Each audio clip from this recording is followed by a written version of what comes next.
Emberlight Guild Mission Report, A Long Way Home, submitted by Alar Thornvale, Lantern Warden. The 19th day of the third ring of Duskwane, Circle 152. The objective of this mission was to escort a young Firbolg child named Alaskaya to her home west of Dunbarrow after she became separated from her family.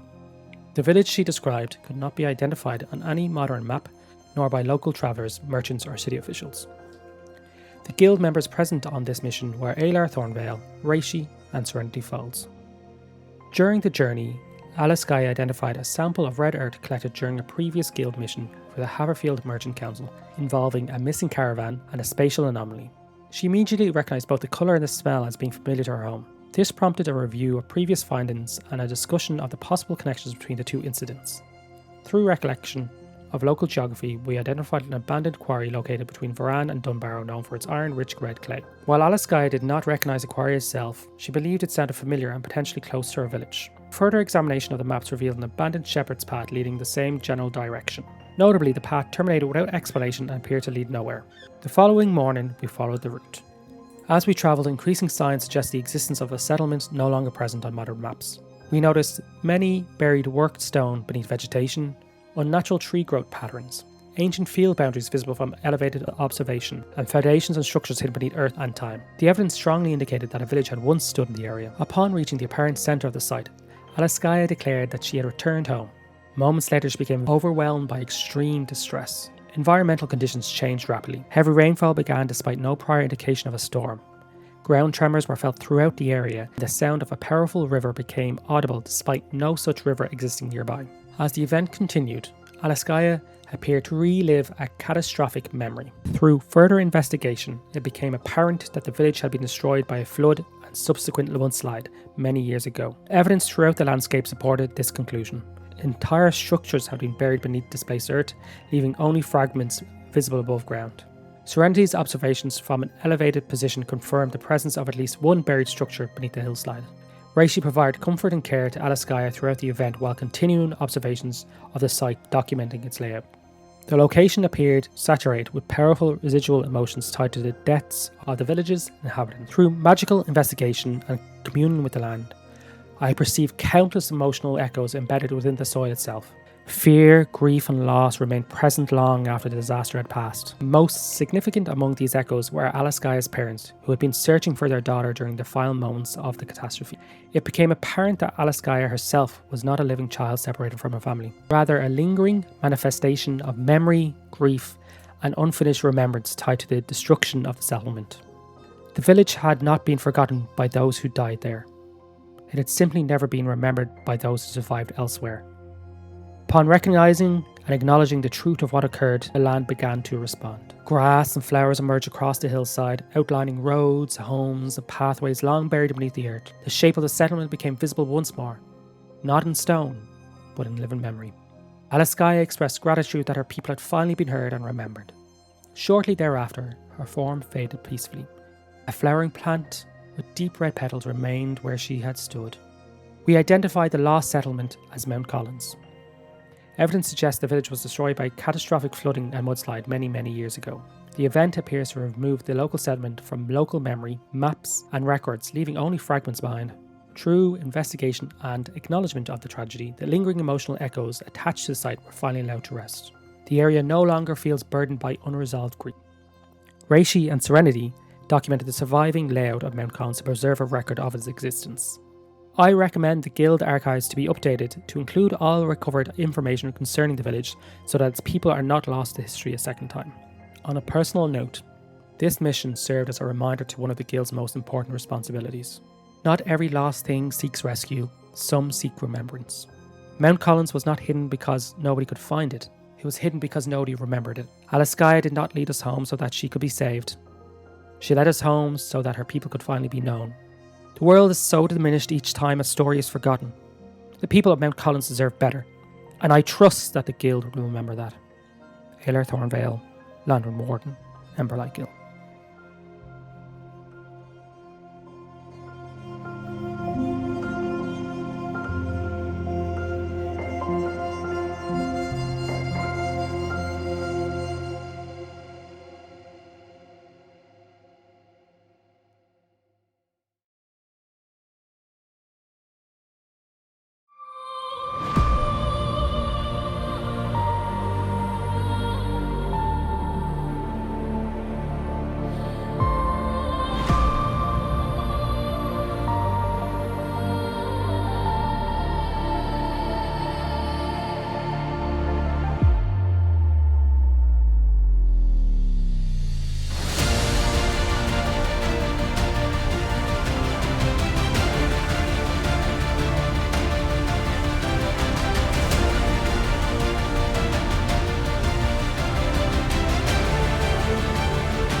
we're live now.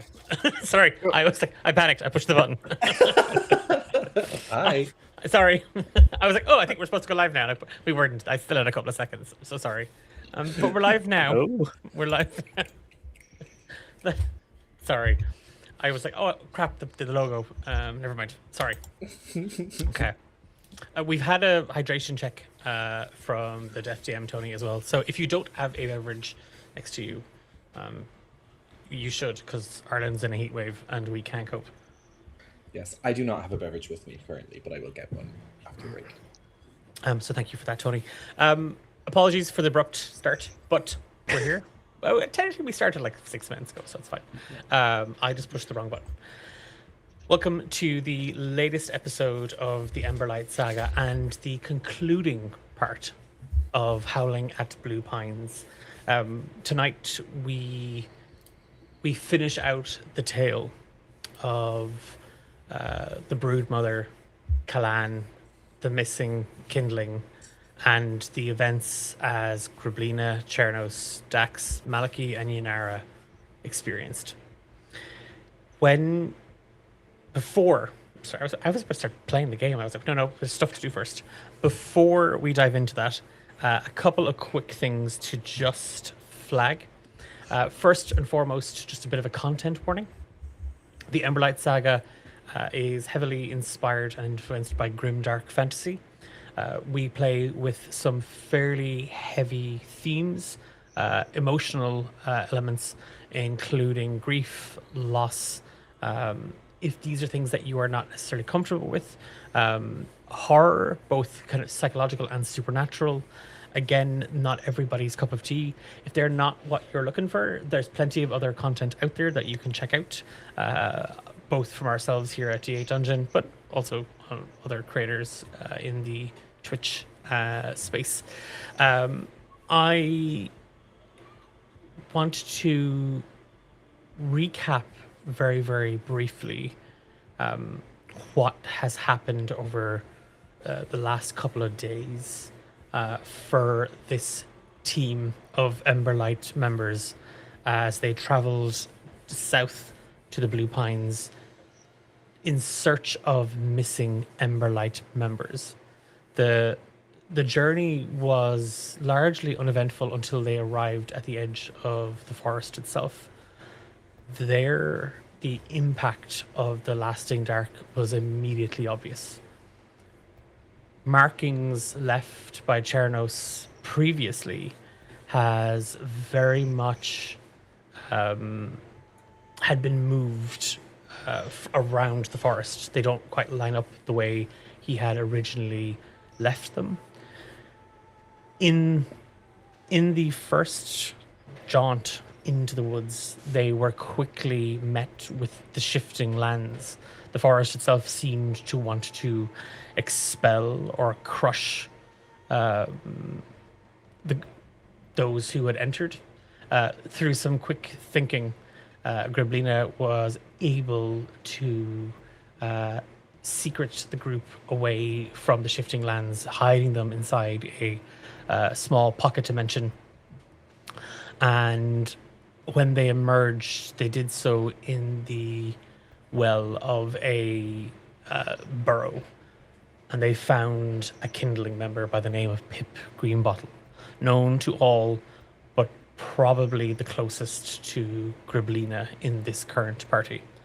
He was exhausted, malnourished, and suffering from shock, not wanting to put him in danger, but needing to discover the whereabouts of the other members and their fate. The group left him behind, with Grablina putting him to sleep. They followed some tracks that led them to a cave. There, they established that Javier, the Ember Bearer, who had been traveling with the group that had gone missing in the woods and had been the Emberlight Guild member responsible for leading the kindling off on this deadly mission, had succumbed to the mirewolves inside the cave. They were attacked by mirewolves, and while they were holding their own, the mirewolves are cleverer and deadlier than your average forest wolf, and the group found themselves being flanked on all sides.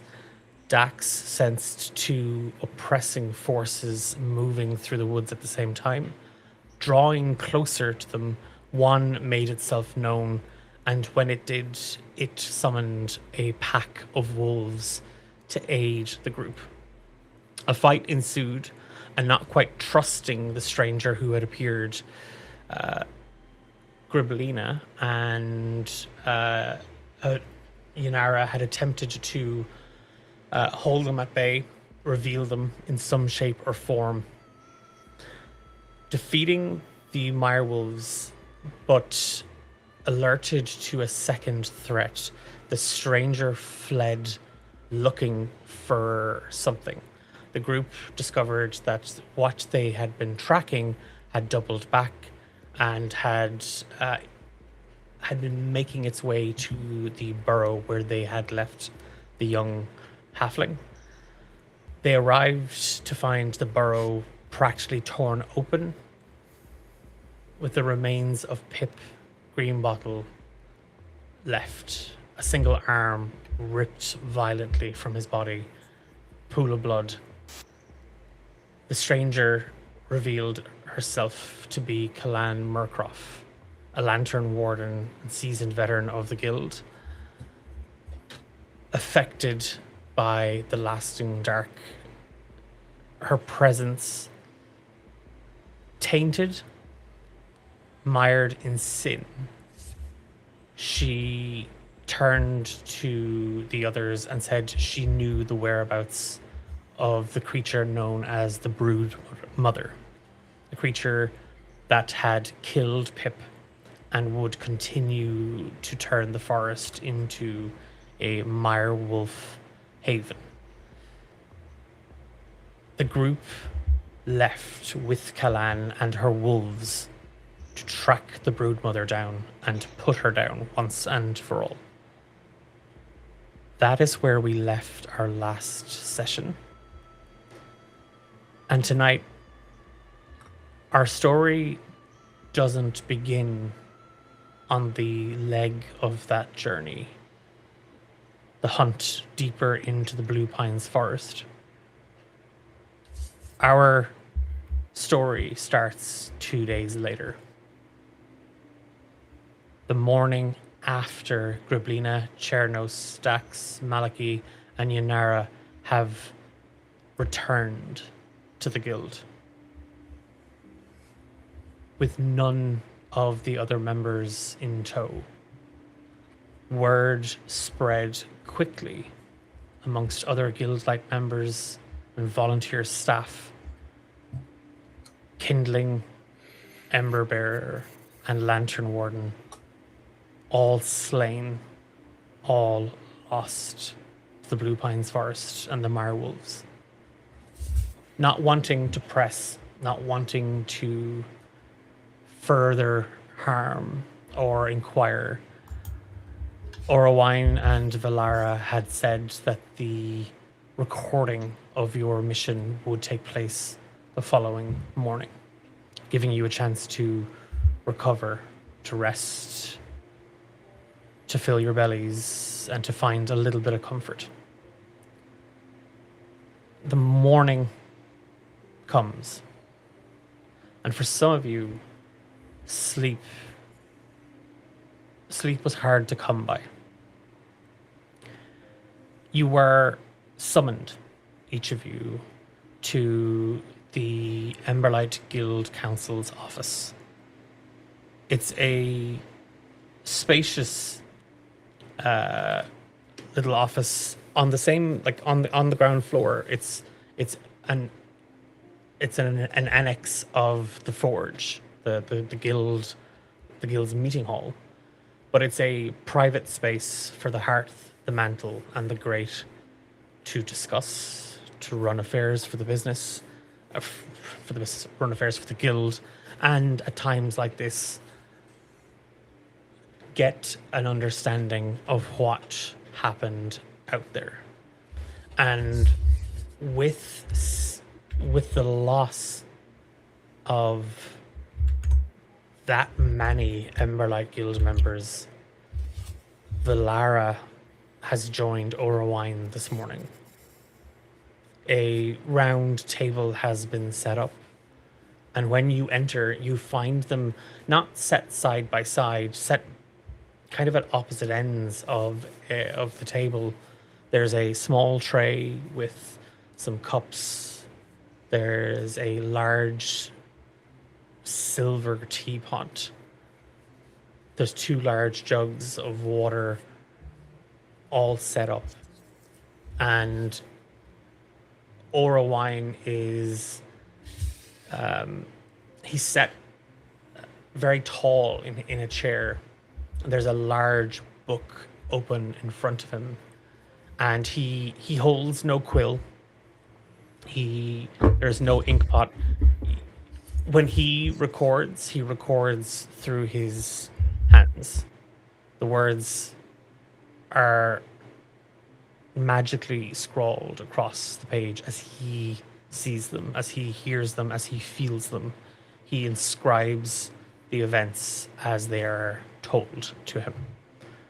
And Valara is sitting opposite, looking more distant, more withdrawn than before.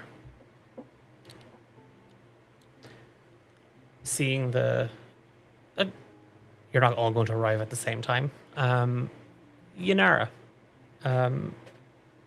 what are you doing when you first wake up? And as the first person to arrive, what would you do? Yanara is, when she got back, she didn't immediately rest. She immediately began to commit to paper what her findings. She immediately began to record the shifting lands. She began to record the events as she experienced them, made crude and sort of preliminary drawings and sketches of what she saw. She began to make little writings and diary entries about the broodmother herself and about various other things, and began a third personal diary about her experience. That one was a little harder. That one, less was written in that one, and then she rested. In the morning, she gathered her various research findings, not her personal notes, and brought them with her because she knew what time they were to be summoned. She was always early, and she wanted to bring her drawings, her findings, her sketches, what she claims is important record evidence and the beginnings of research into something that they had only really known about from stories. And as you arrive at the council office, what's going through their mind at that point? I think there's this very rigorous sort of compartmentalization with Yanara. This is business. She's here to discuss what happened, the findings. It's everything. She knows the kinds of questions that are going to be asked. She's lost members before, maybe not this much, but she knows the process, and that's kind of getting her through the morning and helping her to not think about what was written in the personal diary and what happened. It's business. It's the guild. She's here to record information, and that's her strong suit, and that's what gets her through the morning. You are the first to enter, and with that, Orowine asks to see the maps and such that you have made so that he can, again, make copies and start putting them together. At this same time, Dax, as you are, what was going through Dax's head on his arrival back to the guild? Dax wanted to immediately isolate himself from the group, from everybody. So he's gone to his cell. But when he emerges in the morning, the Emberlight emblem on his cloak now has 5 strands of different colors. The singular strands that are now intertwined into the flame of the Emberlight emblem on his cloak. He's kind of made a little bit of a tribute of those who've lost, which is unusual, as in usually he just repairs his equipment. This is the first time he's ever that he has customized anything of his. He is silent. He is, ever since they arrived back from the Emberlight Guild, he has been silent. And once he arrives to the meeting room, he continues to be silent and doesn't look up. He continues to keep his eyes to the floor and just kind of finds a seat and continues to kind of stare just into the wood grain of the table. As you are arriving, Maliki and Griblina, the pair of you kind of end up meeting on the stairwell down towards the forge, that ground floor meeting hall. Maliki, how did he feel once he got back to the guild? So once Maliki was back, he had the urge, I suppose, to isolate and go away from everyone else, but he was actually felt the need for more company. Even though he didn't want to talk, he kind of stayed around the guild hall, didn't really talk much, just felt better that there were people around. But he didn't really answer many questions. If people asked him what had happened, he was just like, you'll find out tomorrow. But that was rough. And he had that kind of conflict within himself of not wanting to be around people, but recognizing that maybe this was what he needed. And Griblina, same question. Griblina, upon arrival, went straight to her cell. She had already cast the rituals she needed to cast. She sat on her bed and took off her pack and just sat holding it like a baby until the sun was well down. She then put it back on and attempted to get a night's sleep. The night's sleep, of course, did not go well. This morning she finds that her shoulders are starting to blister, but she has other things to concern herself with. The pair of you meet there on the second floor on the stairwell.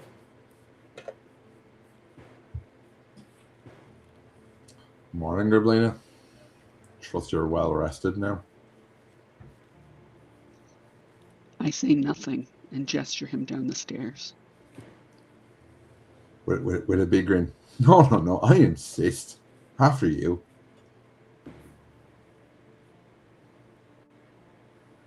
How high up are we? You're on the second floor. All right.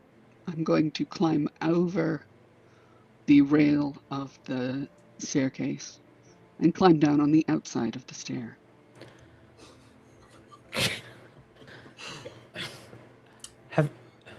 Have you spider climbed by any chance? Or No, but I've got a rope of climbing. Let me use that instead. Okay. Yeah, of course I can. Okay. Yep. You Malachi, you watch as Griblina just refuses to take the stairs with you, in front of you, and instead ties a rope off, and descends that way. Can I climb down the rope after her? I mean, if you want to risk her taking the rope back and you falling to your death. No, I'll walk slowly down the stairs. Okay.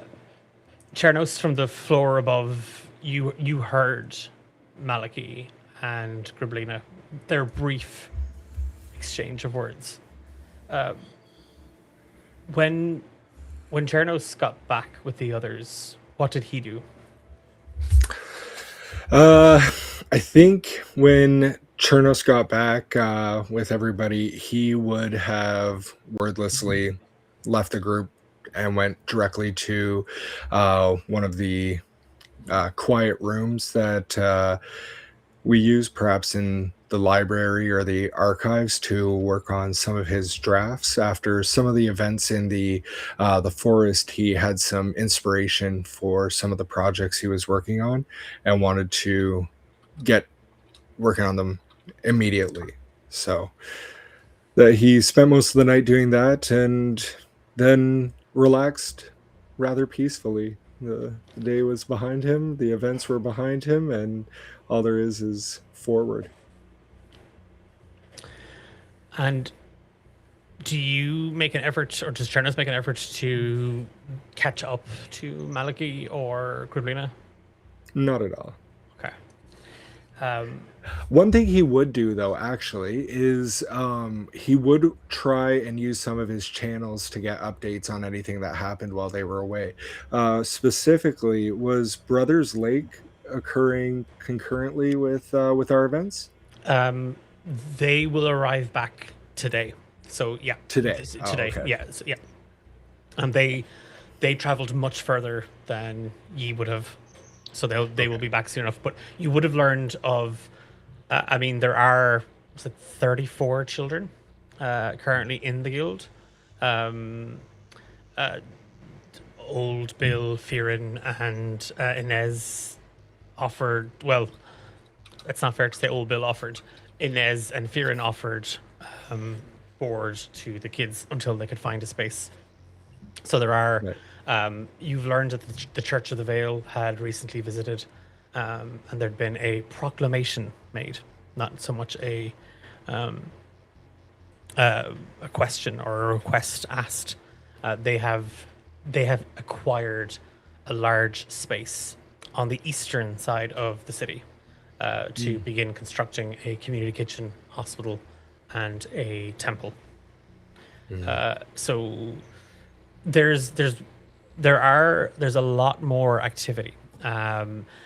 Alar, Reishi, and Serenity returned the morning that ye did. They had gone out and come back following a mission. So there's quite a lot happening in the guild, and there is more and more from what you gathered just from asking and kind of noting. There's quite a lot of work available to the guild at the moment. Give me a roll of. Give me a roll of it. Just give me a straight D20 roll. And a second I asked that, I just realized I don't have. I won't be rolling any. No, I do. Oh my god, I do need dice. I will get dice in a second. That is a 16.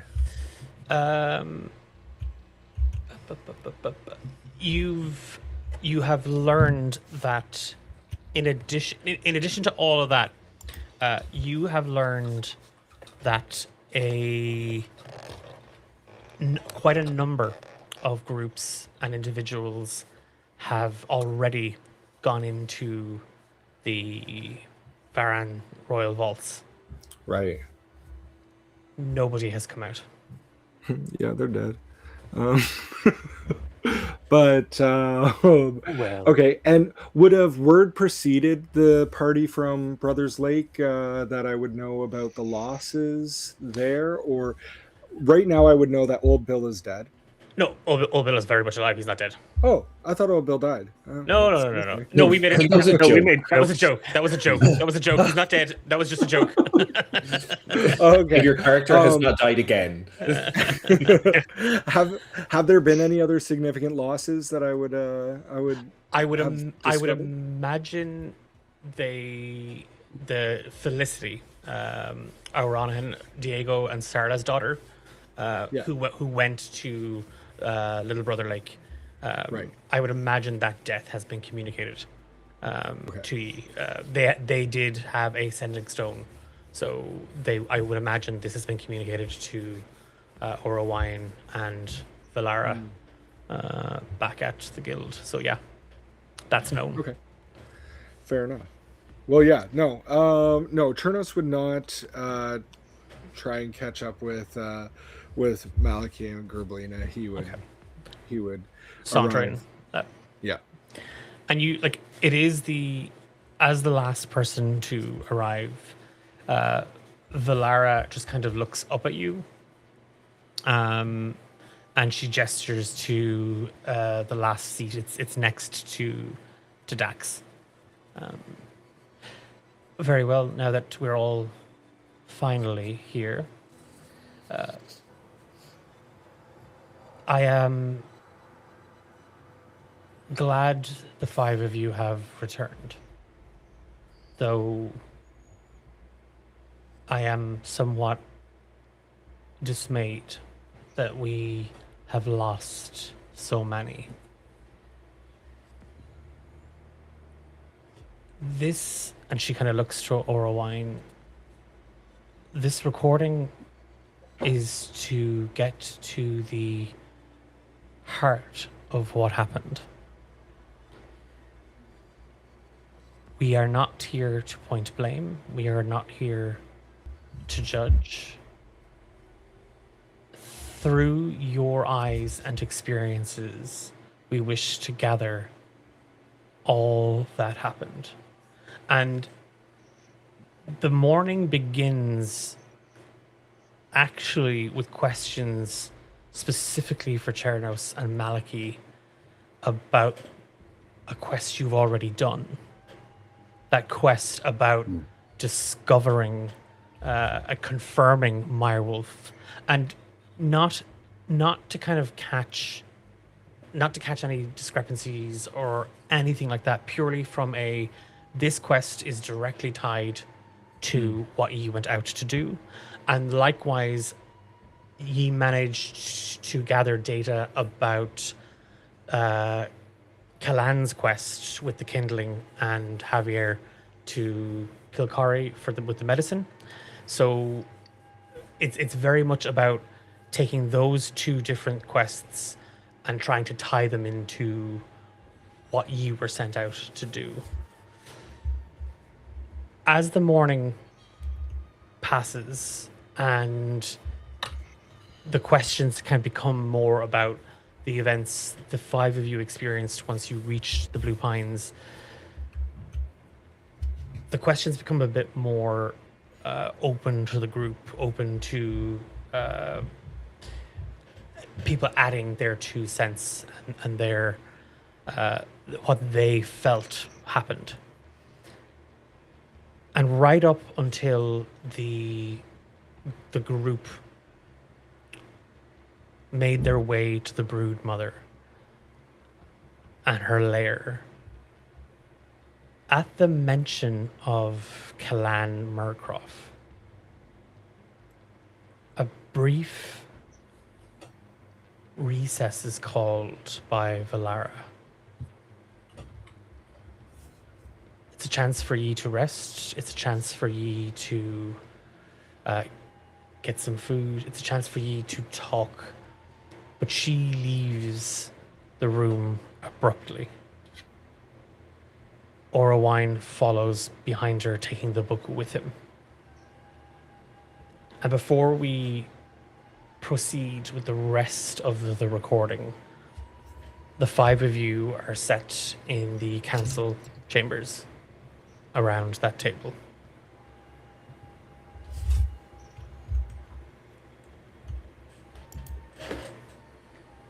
What are you doing? I'm just checking to see if I do have a dagger. I pull out a little dagger and I start cleaning up my fingernails. I'm not really paying attention to anyone. I'm just grooming very nonchalantly. I sit at the table, hands folded in front of me, and have a 90-year stare.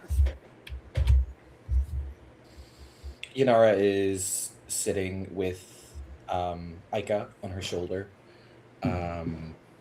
She's kind of flicking between papers that she has in front of her that Orwin has copied, and also flicking between glances of everybody. She is kind of watching everybody, and I think her eyes settle pretty firmly on Dax, because she, out of what happened to everybody in this group, she kind of very much remembers the struggle he had, and is just trying to get a read on him a little bit. Dax would be very much kind of still looking at the grain of the table, essentially, but he is more kind of leaning his cheek against the collar of his armor, trying to hide it a little bit more. It seems like he might be a little bit of ashamed of it more than usual. And he's essentially playing, he's like, his hand is kind of like stroking the new strands of different colors on the Emberlight. If you were to look very closely, you might see that he has shed a tear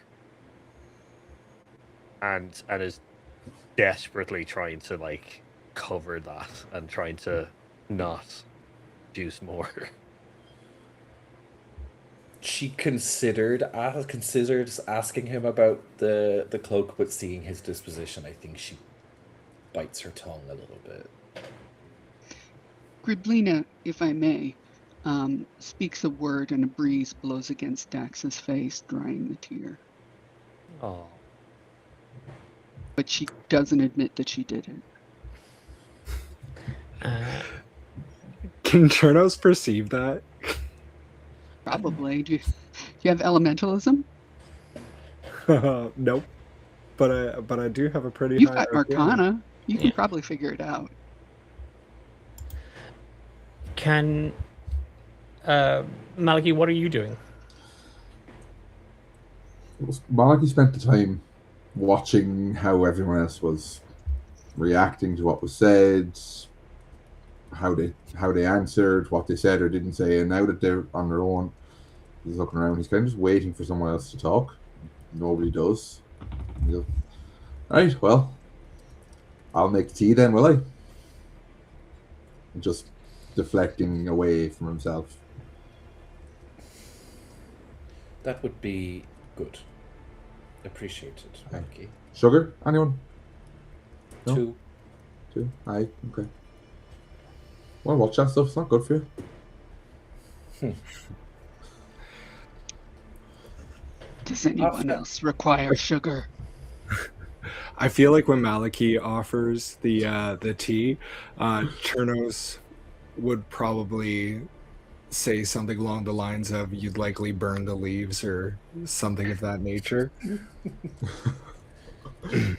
Good. I hold on there. I'll just get my dagger out to move this stuff over, and he summons his packed weapon in the form of a dagger. And it's just bigger than Chernos's.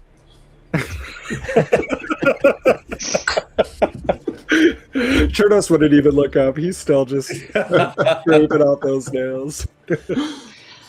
As the tea is served, Griblina reaches to the tea set, grabs the sugar bowl, and consumes the contents.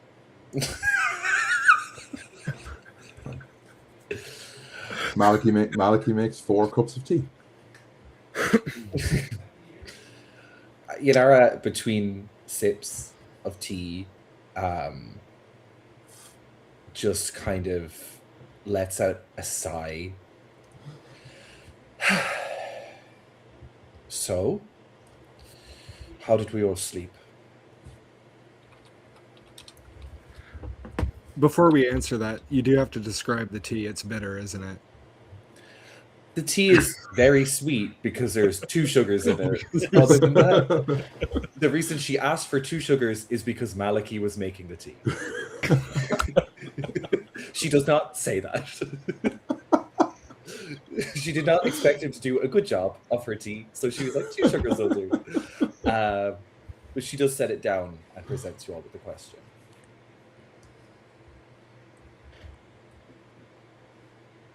I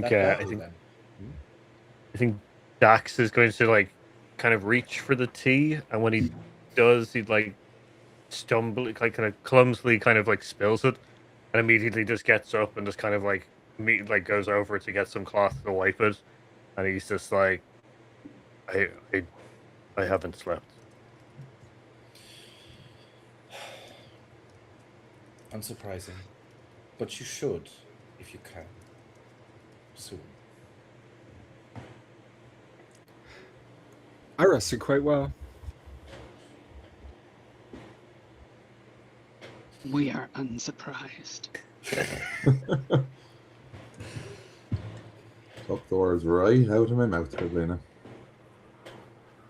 You're welcome to have them back. Oh, look at us agreeing on stuff again. Isn't it great?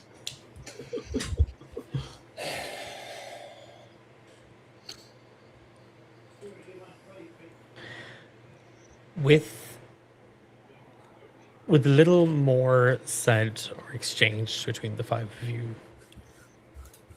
quite a bit of time passes. So much so, Maliki, that you notice that even the tea in the pot has gotten a little colder. When it feels as if somebody should get up and check and see if Orwine and Valara are returning, the door opens and Orwine comes in alone. He takes a seat at the table where he had sat earlier, places the book down in front of him, looks to the 5 of you. The Great is indisposed for the remainder of the recording. A personal matter. Does Yanara recall any like relationship between, like, is it any sort of like what they would be to one another, Kalan and Valara? Like, were they close? Incredibly so. Okay. It was for some in the guild, definitely for any Lantern Warden who's been here quite some time. Whether you deal in gossip or not, there was always sort of those 2 are incredibly close. Like Valara doesn't keep a lot of company, and Kalan was actually kind of much the same. Honestly, a lot kinder and a lot warmer than Valara, but that wouldn't be hard. But there was always a rumor that the 2 were more than just colleagues and friends. There's been no evidence of this.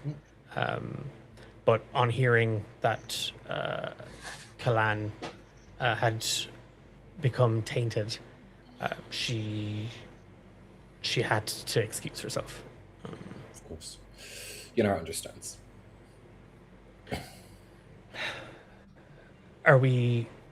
And Orwine kind of looks to the book, opens it up where he had left off, and you see there's just this long cord like tassel with various kinds of knots tied into it, different colored thread woven through it, is peeled back from a page, and it drapes against the table.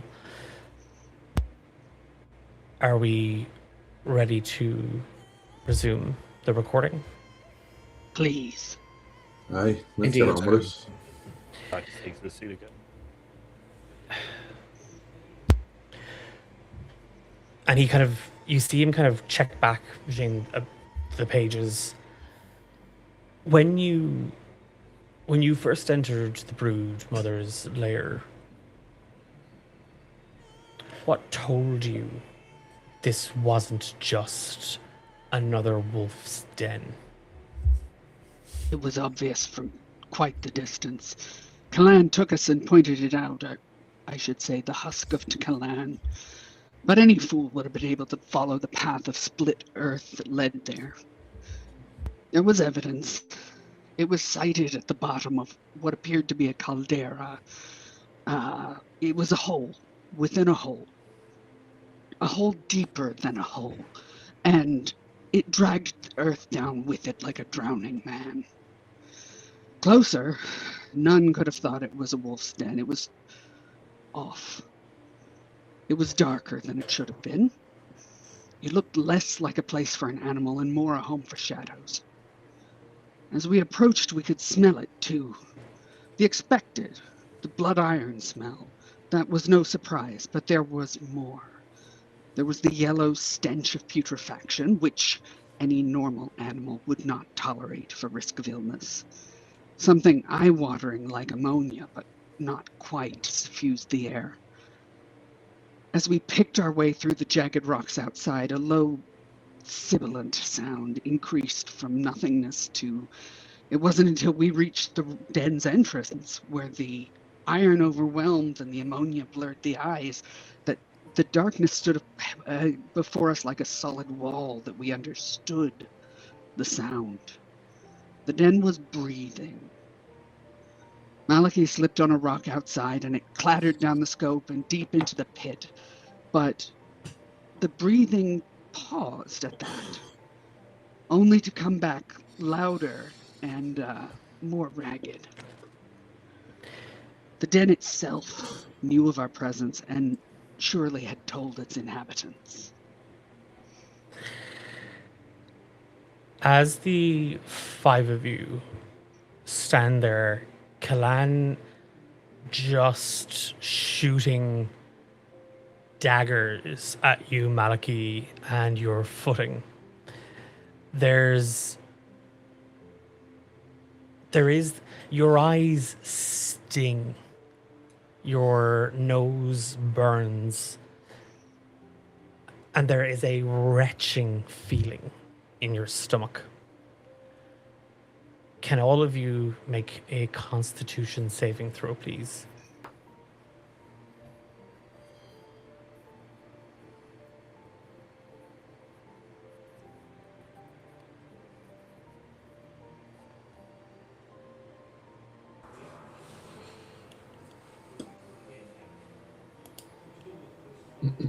Yep.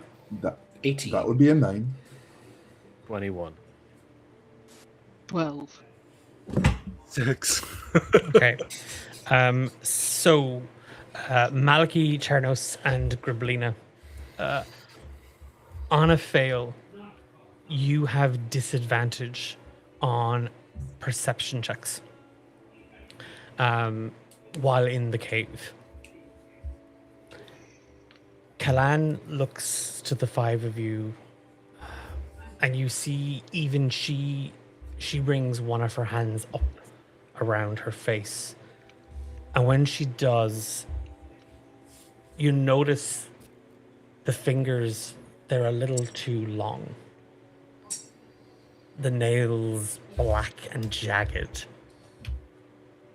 And there is a patch of what looks like it looks like leathered skin. It's grey. It looks like coarse stone and matted fur. And she looks to the five of you. We must press on. Discretion and quietness is imperative. And she drops low. And she moves into the cave.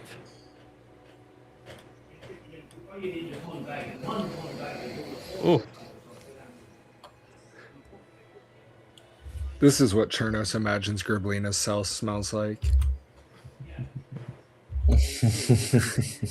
He's not having a good time. That makes Malky feel better. But yeah, I think Chernos would. I'm assuming that Dax would probably follow Kalan directly if she's leading the way.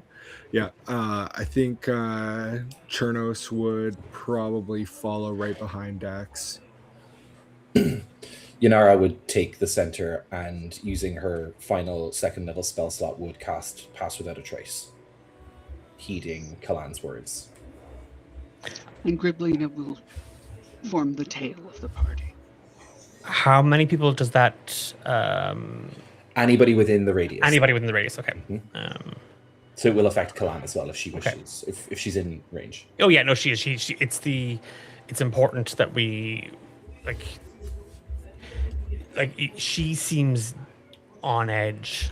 But we have to move. We have to move quickly, but we can't move so as to draw too much attention. Surprise is what we have here.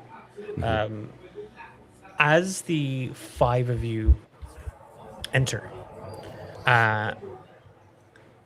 the lair descends, and it's quite a steep cut into the earth. When you follow down into the dark, you see that there are roots torn.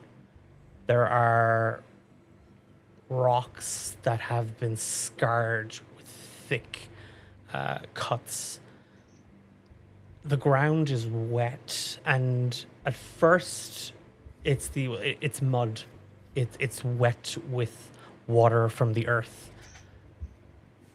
But you begin to notice these thick tar-like pools of liquid just sitting there. Any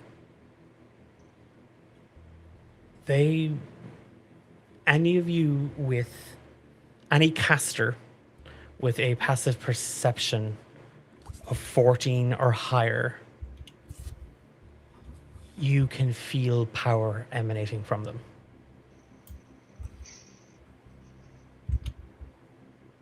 There's some sort of force here. As you venture deeper into the cave in front of you, you hear this rasping, grunting sound.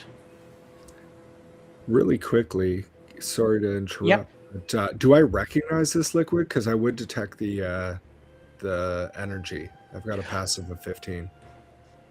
It's the. I tell you what, you're gonna know it, Chernos, as this is kind of what is often left after hushed rains, Right. where it's not water.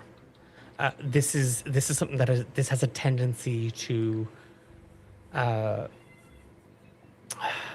It's almost like a condensate of a. Yes, Okay. of the lasting dark. This attracts other things. This is what pulls monsters into an area. This is what again. There are working theories that where too much of this gathers, a cloud of miasma can form. Water wights can also be born from these pools. I was thinking of collecting some, but I think I'll leave it for now. I think if Yanara sees you contemplating over like vials and things, she would put a hand on yours with her also high passive perception and just say, maybe not. Yeah, Chernos nods his head, and then we can continue. Sorry about that. Is there anything anybody else wants to do at this point? As of right now, I'm just continuing to, like, Dax is just continuing to monitor Kalan's, like, state and her like her mood and just keeping an eye on her. Jernos. Is that flammable? Is it flammable? Give me a nature check. Could I give him advantage on that as Yanara spills over the same information? Yeah. All right. That gives me a 9. With advantage? Mm-hmm. Okay. Getting out Malachi's rolls for him. You Maliki crits. without you've never gathered like again, a lot of what you've been working with Chernos has been kind of reports. Right. You've never had access to an actual pool of this. Right. So as for the properties of it, as for what it can do, no.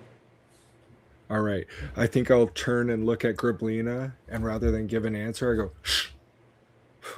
to my mouth. Griblina lifts an eyebrow.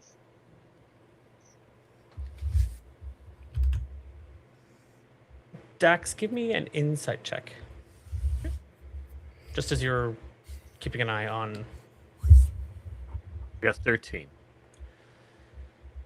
Kalan is a little in front of you, and she only looks back once when Chernos and Griblina are kind of examining, trying to figure out more about the liquid in front of them. She doesn't say anything, but she makes eye contact with you, like your eyes meet each other.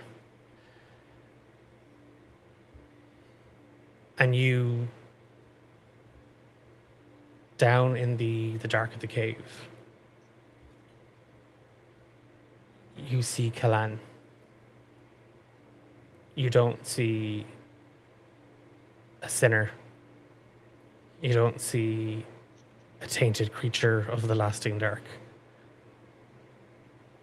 You see a woman that you have gone out on missions with before. A woman that has saved so many people. And then she turns away. You get a sense that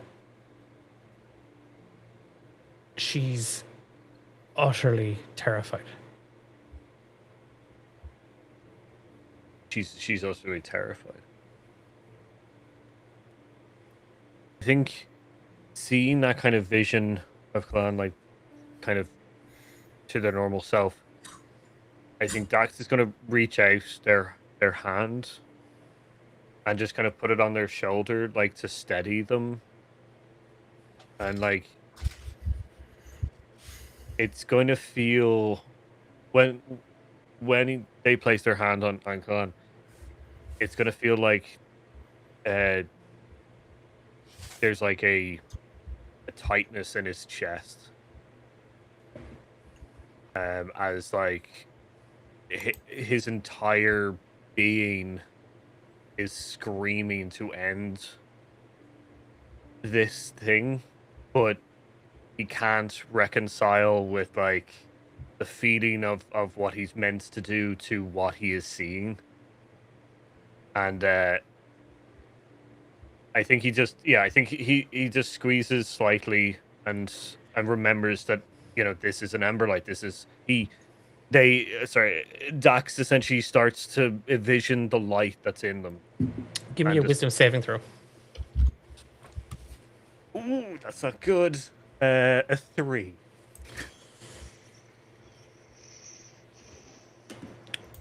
As you click as you connect. There is a flash of fangs. A scream of help. Pain. The metallic taste of blood in your mouth. And then you feel somebody's hand on your face. Just a gentle touch. And you can feel butterflies in your stomach.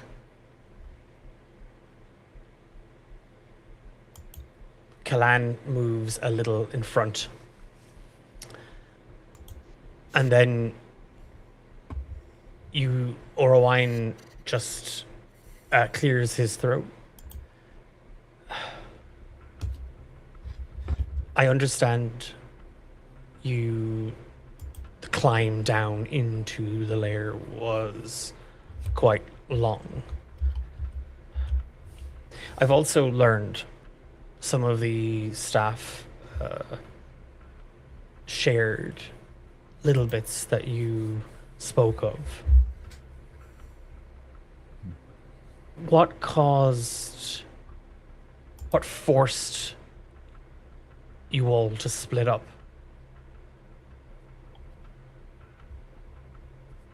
We entered a large chamber with several tunnels leading off it. The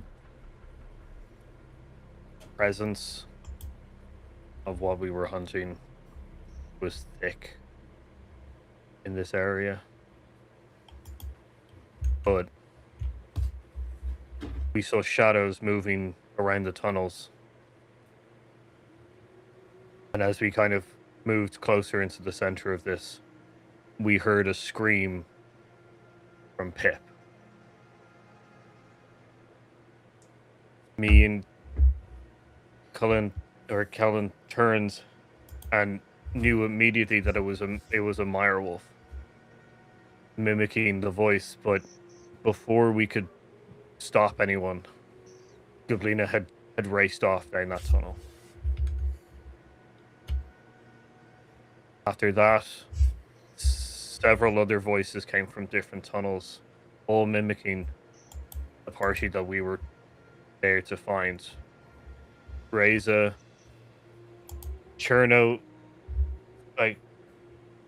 just marched off as if under hypnosis.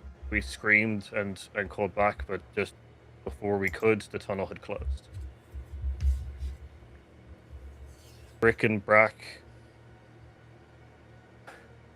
I could only describe it as one of the tales from children's books, as if they were playing in the tunnel. Maliki raced off as well. And we just couldn't stop them. By the time we had kind of come to our senses, we had been separated. And Nara had raced off. We didn't see which direction they went in. But after all the other members had left, had run down the tunnels, they had closed. And we were left alone. And I'd do it again. Grablina, Chernos, Malaki, and Dax. Can you all roll a d20 for me, please? Just straight up d20s.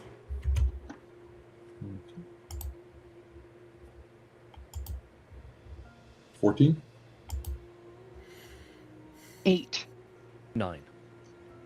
7. Okay. Did I roll higher than that? You did. And that's not good.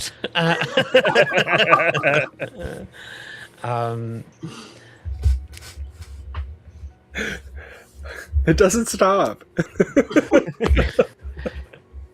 Grablina, on hearing Pip howl in pain, you, without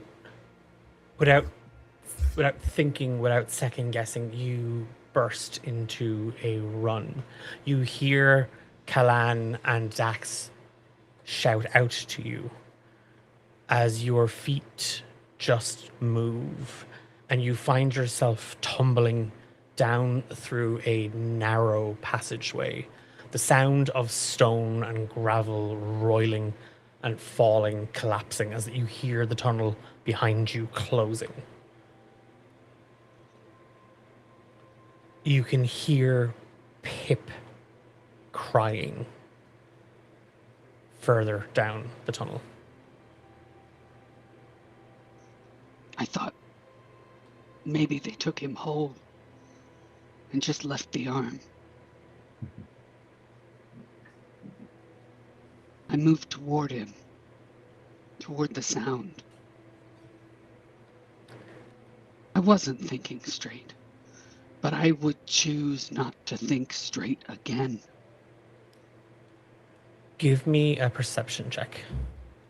And remember, this is at disadvantage. Okay. And technically, I should point out, you do have inspiration if you wanted to cancel out the disadvantage. That was gifted to you by Paul Deterian. That's right. I will roll it flat. Okay.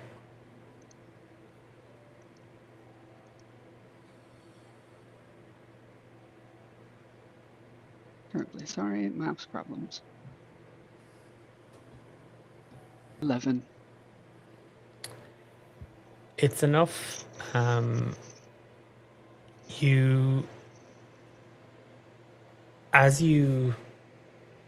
As you just rip down through the tunnel, it's not that it isn't that you are suddenly kind of brought to your senses. It's just that at the last second, even as your eyes burn and water, you can see the glint of eyes staring at you in the dark at the back of this tunnel. And a mirewolf whelp stumbles out towards you. Its fur wet and covered in mucus and that black tar-like substance you've seen at the pool. Give me an initiative roll, please. And I still don't have dice. So as the professional producer / game master, I now have to get up, move away, and I'll be back in 2 seconds. And I just had to second guess. I was like, no, I did put pants on. And I did. That's fine. You do get a D4 to that as well, Kate, because of your math. Oh, thank you. Let me You're throw welcome. another D4 on that 18. Reminding you that you all get a D4 to initiative. Nice. It's a hearty number. Yeah, which I'll need. I'm a wizard. Squishy. Beg your pardon. No, I'm not. I was going to say, I'm usually prepared. I'm not. I'm prepared.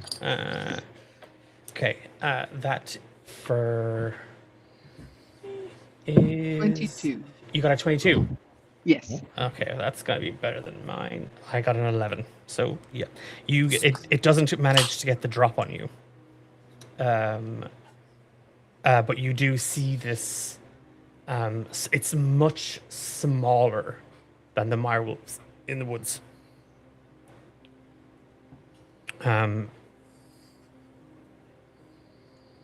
It looks like it older than a pup, but not quite a fully grown adult wolf.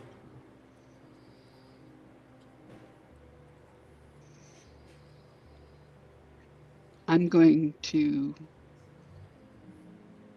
attack it with a second level witch bolt. Okay. And I am going to scream a war cry and refuse to cry as I do so.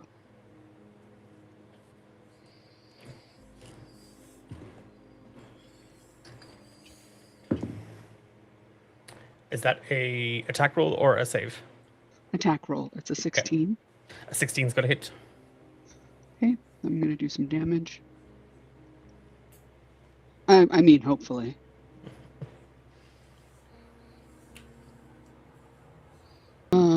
That would be 32. 32 damage. Yes. Okay. Witch Bolt update goes hard. Describe to me what this looks like, Griblina, as you come face to face with this Mire Wolf whelp. I hold my hand in front of me as if holding out a globe, and lightning springs from me to it. I am still screaming and my eyes are watering, but I'm able to force it towards the whelp, and I see it crackle across its body, and I see within the shape of the lightning the shape of the wolf, and also the shape of a person. And I am relieved when it is over. And I sit on the ground. As this creature, this monstrosity collapses, there is a yelp of pain out of it, Griblina. And it isn't quite an animal howl. There's something vaguely humanoid in its cry as well. It drops in an instant, and sinking onto the floor, you see that the tunnel you're in, a little in the distance, there's another kind of pathway. And you can hear that rasping, grunting sound. And you can hear footsteps, slow and cautious. Chernos, you took off when you heard Javier. His voice. Yep. Rise. Oh, Riza. Okay, yeah. The young Tabaxi rogue. She, as a kindling, while magically inept, the young woman was incredibly well connected and versed with getting information from people. As you chase the sound of her voice down, you find yourself in a narrow tunnel. And I'm going to need you to make an perception check, please. And again, this is at disadvantage. Right.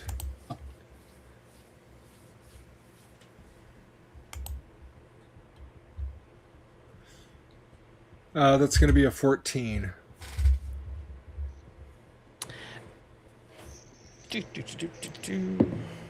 Okay, well, that doesn't make a difference. I assume a 13 doesn't hit. Oh wait, no, I'd roll that at advantage. So a 14. Does a 14 hit? I should still have my. I cast some sort of spell that made me a bit tougher, I think. Oh, it was just false life. It does hit. Okay. Where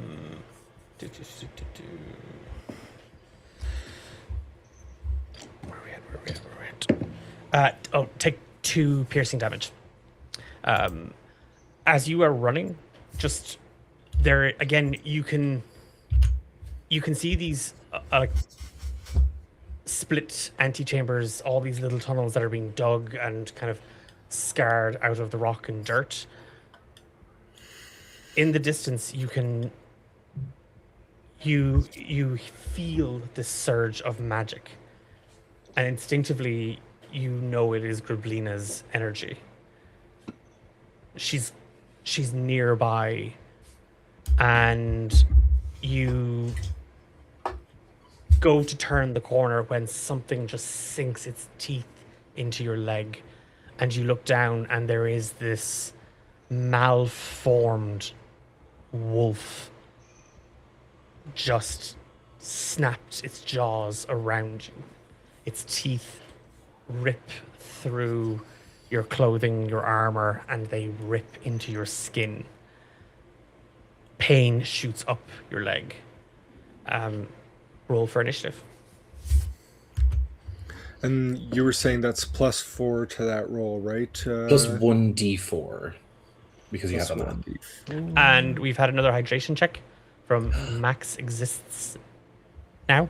I was like, Max Exists No. Yes, Max I'm so sorry, I don't have water with me, but I will get some after. It was actually badly needed. Damn, I think that was a 9. Mm-hmm. Just a straight 9. 8 + 1 is 9. Yep. Okay. It's gonna bite again. That's a 7. I was like, please tell me that's not a 1. It's a 7. 7 plus 4 is 11. So 11's not gonna. Nope. Okay. Yeah. No. It. As you just kind of kick back, just from the instinct, it goes to bite again, but it finds your boot, and it doesn't manage to bite down hard enough. It's your action. Alrighty, so, and I'm standing. We're not crawling anymore. No. Perfect. Then we're gonna take a nice big hit with my warhammer, and that's a 19. At 19 hits.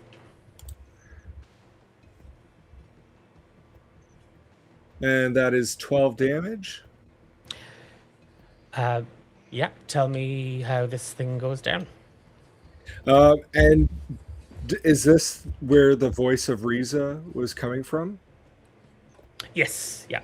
Yeah.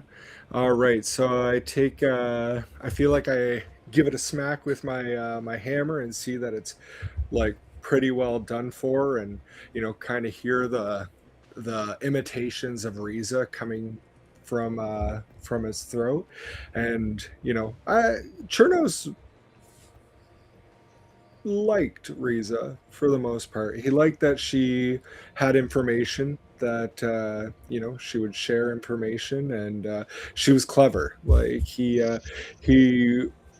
kind of clocked her in her very early days when she first joined the guild, and knew she had aptitude and potential. And he raises his hammer one more time and he says, I'm sorry this has happened to you. And he just caves her head in. There's just a crack of stone as your warhammer finds its skull. There is a stench, and the tunnel falls quiet for a moment. And you're not certain, but it's almost as if you can hear. It's not quite a sobbing sound, but you can hear a whimper coming from the tunnel ahead.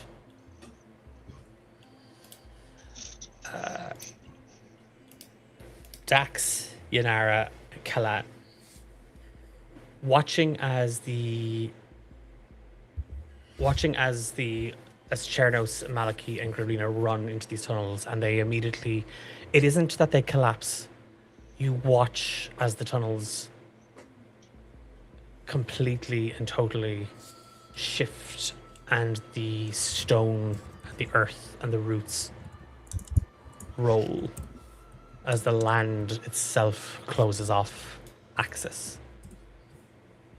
Your path is only the one in front of you, the largest tunnel. And it continues downwards, but the gradient isn't as sharp, isn't as steep, isn't as much of a drop. As ye press further down this tunnel, you can see that there's, again, quite a lot of this liquid substance seeping from the walls. At the bottom, there are clusters of stone, branch, trunk, bone, carcasses, all piled up like nests. And you can just make out part of the form lying there. This monstrosity heaving. This laboring, grasping sound pulsating out of it.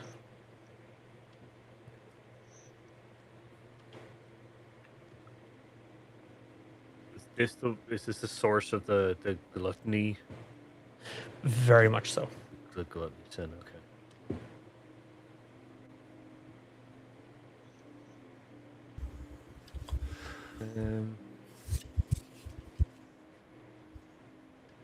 You were with them, Kalan and Yanara, and Dax didn't run off.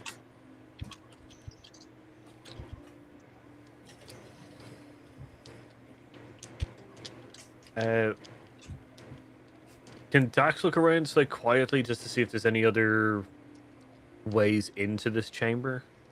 Give me a perception check. Disadvantage. Oh, just a 17. You can see that there are a handful of other smaller tunnels that, even as you kind of climbed down here, there were some of these other little muddy chambers. And as you listen, you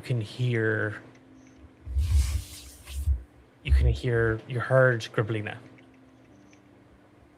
Her voice sound just emanate, and then there's a heavy, wet, cracking sound that follows that. Dax is going to kind of gesture without saying anything to the other chamber, the other tunnels, just to kind of get people or get an our end, and Hans kind of like notice that the group are also going to emerge into this chamber.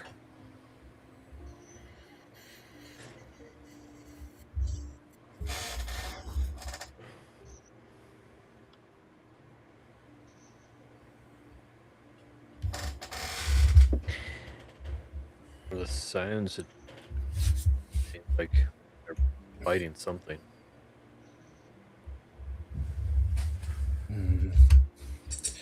We must find a way into we need to end this quickly.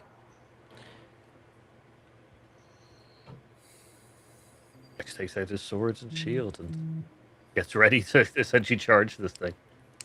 Yeah, Yanara does the same. She has Aika kind of flitting about and getting ready to kind of dive in to give her more of an angle. So she stands at the ready. She's also going to check maybe have her map to just like check to see if the others are closing in on them and still alive. When you pull out the map, Yanara, it's stained black. The whole map. It's like that's substance. Mhm. It's like the ink has run.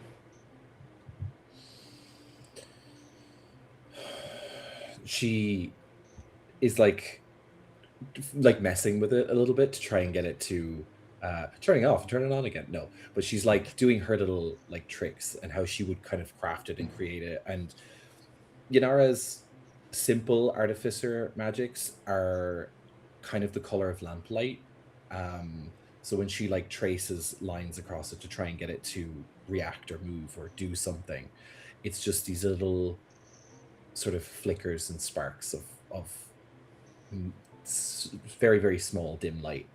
And when she realizes it doesn't work, she just kind of scrunches it up in her hand, puts it back to where she normally holds it, pulls out her dagger, and once again communicates to Aika to be at the ready.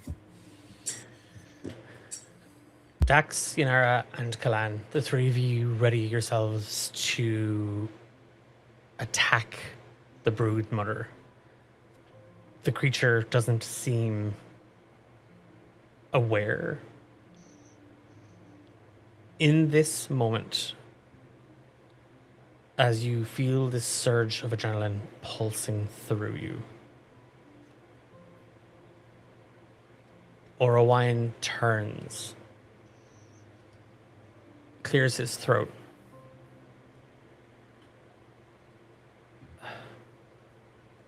Maliki,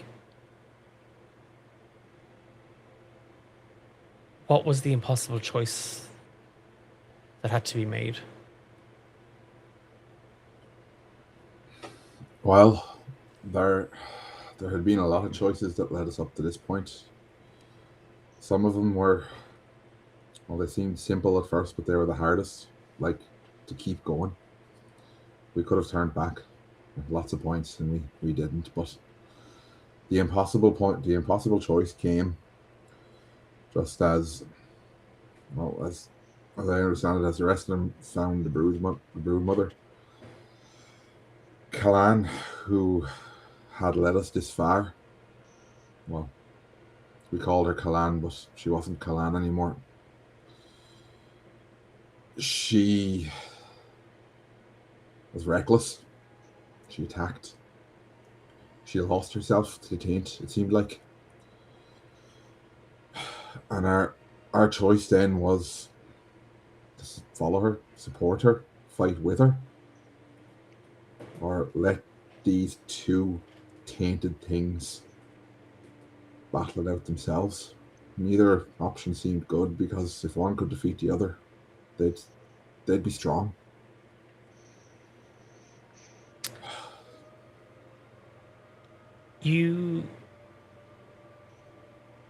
Maliki, you see this unfurl. The tunnel you had followed,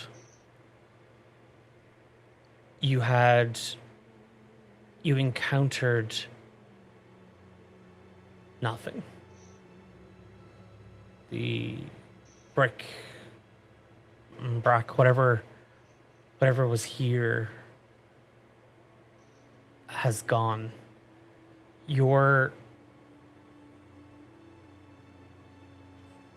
As you moved through, you hadn't realized that the tunnel had actually been climbing. And from this vantage, you are looking out into the lair. And you can see that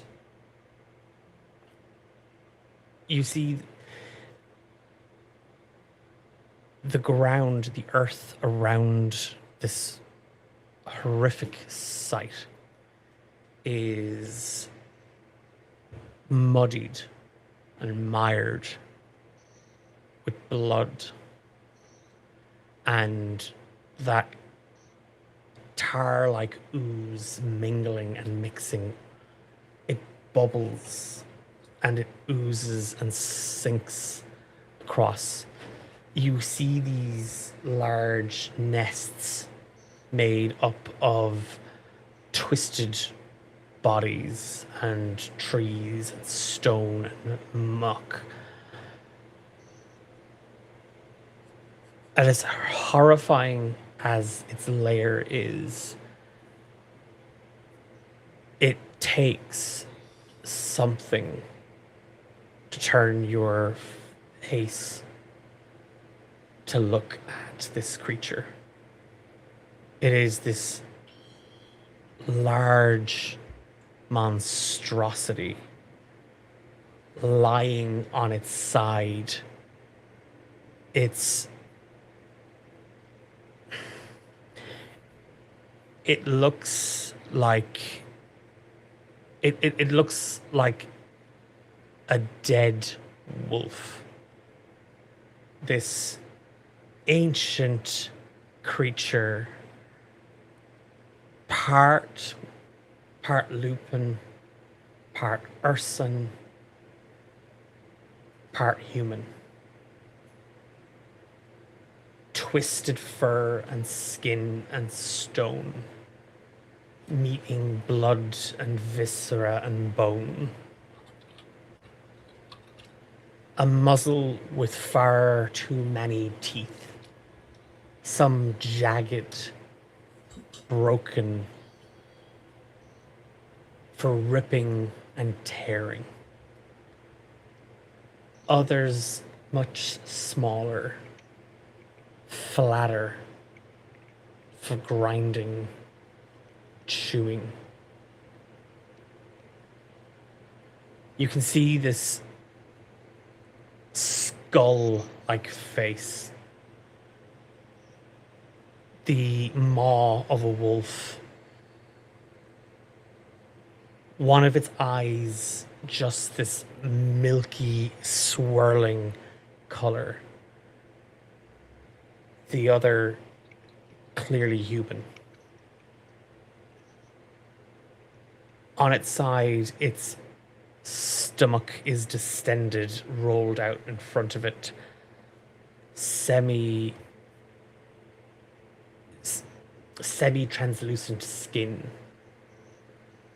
And you can see these shapes moving inside it. Her whole body swells as she breathes. You can hear just this heaving, wet breath from it.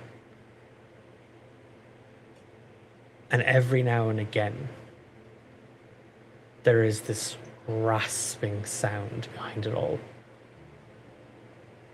Like a human voice, raw from screaming. Your eyes fall on her. And then you feel a hand under your chin. Just tilting your gaze upwards.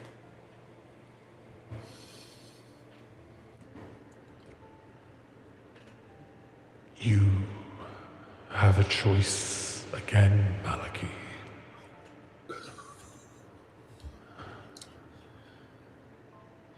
Lay it on me. What is it this time? You can choose to help those below you. Aye, they are beneath me. Or you can choose to help yourself. And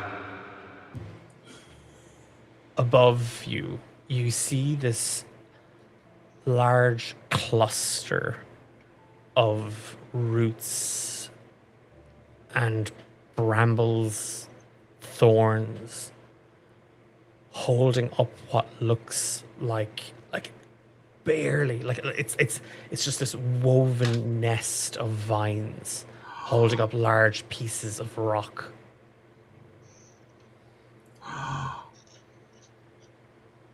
But as much as you see that, your head turns. And you can see that behind it, they're poking out is a chest, a small wooden chest. And to get at it, you'll have to cut the vines in a certain way to free it.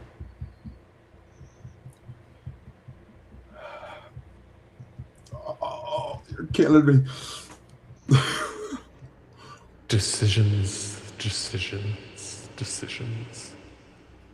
Possibilities. What's the possibility where everyone wins here?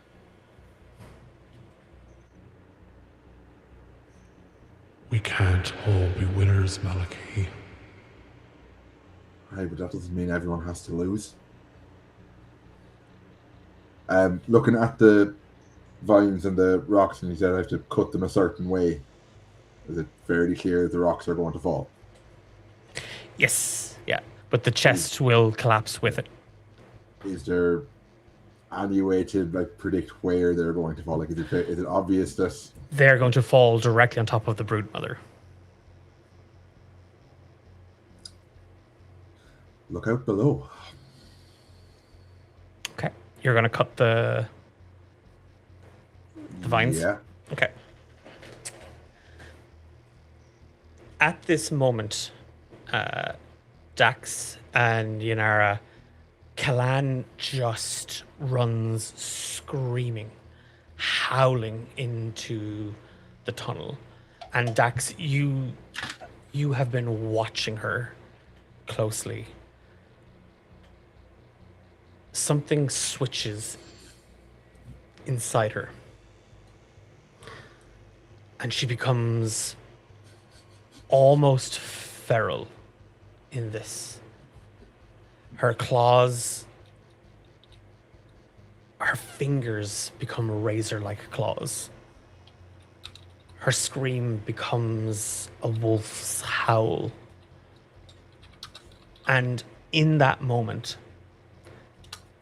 as she comes running in, there is this rumbling sound overhead, and you and Yanara catch a chunk of the lair, the cave roof, cracking and collapses. Rocks and large chunks of earth just thunder downwards. The brood mother lifts her head to howl at Kalan and Yi, and then her gaze is drawn upwards as just this huge rock collapses down on top of her, crushing her beneath it. There is a scream, a roar of pain as this howl erupts throughout the lair. She takes 20 damage. And you have stopped me from using one of my lair actions and one of her legendary actions. For now. The lair action is gone. But the legendary action can come back.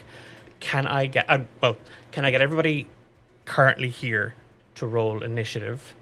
And Malachi, while you're rolling initiative for me, Yeah. I also need you to roll an athletics check, please. Okay, so do you want either one first? You give me your athletics check first, because that could impact your initiative. Yes. So yeah. Okay. Do you want me rolling another initiative, or do I maintain? No, my- you'll be rolling another initiative, and I will come back to you and complete that in 2 seconds. Oh, everybody that's right. Just there, yeah. Just everybody in the main in the layer. Okay, so that's a 9 on the athletics. Okay. You brace, like, it's that you're not an idiot. You reach back and you That remains to be seen. I could see some people turning their heads and wondering. You reach back, you grab onto your fingers find an edge and you grip as your blade manifests up in front of you. Once again, it's Javier's rapier. Yeah, it's not mine, it's Javier's. Yeah. You slash out. There is a snapping. It's just instant. As one or two are cut, it collapses. You brace yourself against the wall as you see the floor beneath you collapse as the rocks just smash through. You're holding on. And then you feel somebody just bend your fingers back as your grip loosens and you fall below. What? So first of all, everything falling is Javier's fault because it's his sword. It's not my sword, it's Javier's. So to be real clear about that. Of course. Yeah. This wouldn't happen with my sword. Of course not. No, you just get terrible rolls when it's your sword. I wish. Okay. You're going to roll your initiative for me at disadvantage. And you are It going can't get worse. Yeah, you're going to take 7 falling damage, bludgeoning damage. You do get a D4 on that initiative. So. Yeah, it's still really bad. Well, look. What we're going to do is I'd like to take just a quick break before we dive into the combat.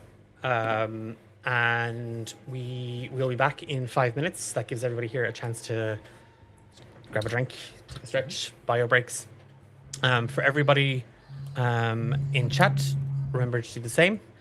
If you're not already in our Discord server, come hang out. We're in the middle of organizing our annual, we're at the start of organizing our annual TTRPG charity fundraiser. And you will find all that information on how to get involved over on our Discord server, as well as all the other projects that we are working on. You'll find everything there. We're going to be back in a couple of minutes, and we will see you. Just trying to find the button. There's the button. We'll see you in 5. We'll see you in 5. Why did I say 2? We'll see you in 5. Bye.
We're back. I really wish y'all could have heard that conversation. Hey, look, maybe in like an outtakes episode, I don't know. We do that bit. Yeah. Okay. If you're just joining us, Griblina Chernos are lost in a network of tunnels inside the Brood Mother's lair. Kalan, Dax, and Yanara have sprinted ahead first into an encounter with the monstrosity.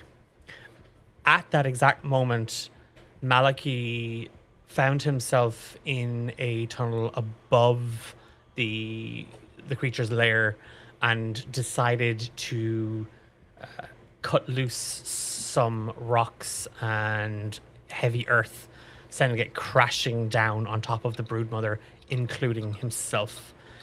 Can I get everybody's initiative rolls from just before we started, if that's okay? 19. Okay. 8. Yeah, 21. And then for Chernos and Griblina, we're going to hold it because it'll take you at least 2 rounds to get here from where you currently are. And again, being the ever-prepared GM, I totally have... I'm trying to find... Oh, crap. D&D Beyond. There we go. I need to just get Kalan's character sheet up. Could have done this during the break, but I didn't. NPCs, here we go. Campaign. Just to roll for this, and then I have to roll for the Brood Mother. So that is a 8 as well for Kalan, which means she will go after. And then our Brood Mother. Ugh. Nat 1. So yeah, she's not going to be able to react. She's not going to be able to act this first round because of the rocks that Malky has dropped on her, being buried underneath it. She's not going to be able to get at anybody in this first round. So Dax, it is your action. Sweet. I wonder what Dax is going to do. Oh yes, he's going to cast Sword. Yeah. He's just going to run up and just absolutely just cleave into this thing. So how far am I away? I'm guessing I'm only going to get like 1 attack, maybe? No, you'll get at this point, because I like between kind of the I think it was that she's only about 30 feet from me at this point. So if you want to use your full swing of movement to get in, you totally can. Oh, yeah. So I got 21 to hit. That hits. Yes. Ow. 21's all round. 8 damage altogether. Okay. Eight. You said 8. Yeah, 8 damage. Okay. And then a 26. Wonder if that one. Yeah, that also hits. And I So got 26 a hit. 9. Nine, And then, yeah, I'm gonna put a one. I'm gonna put which is my unwavering mark on it, which means it'll get disadvantage if it attacks anyone else. I know it won't, but Okay.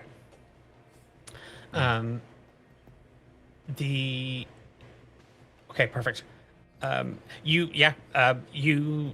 make it there, Dax, before Kalan does, and even as these stones and rocks fall from the ceiling, and you see Malachi falling and hitting the ground. It's wet, but there is an audible thud, and you hear the air just kind of knocked out of his lungs as he hits the ground. He collapses. You throw yourself out of the way, and in that same momentum, you swing with your longsword, and you bring it right up along. She brings up her arm, and you see it is the limb is far too long for her body. Like it isn't right. It's very much, she's twice the size, if not 3 times the size of an adult direwolf. It is fully the structure of a wolf's leg,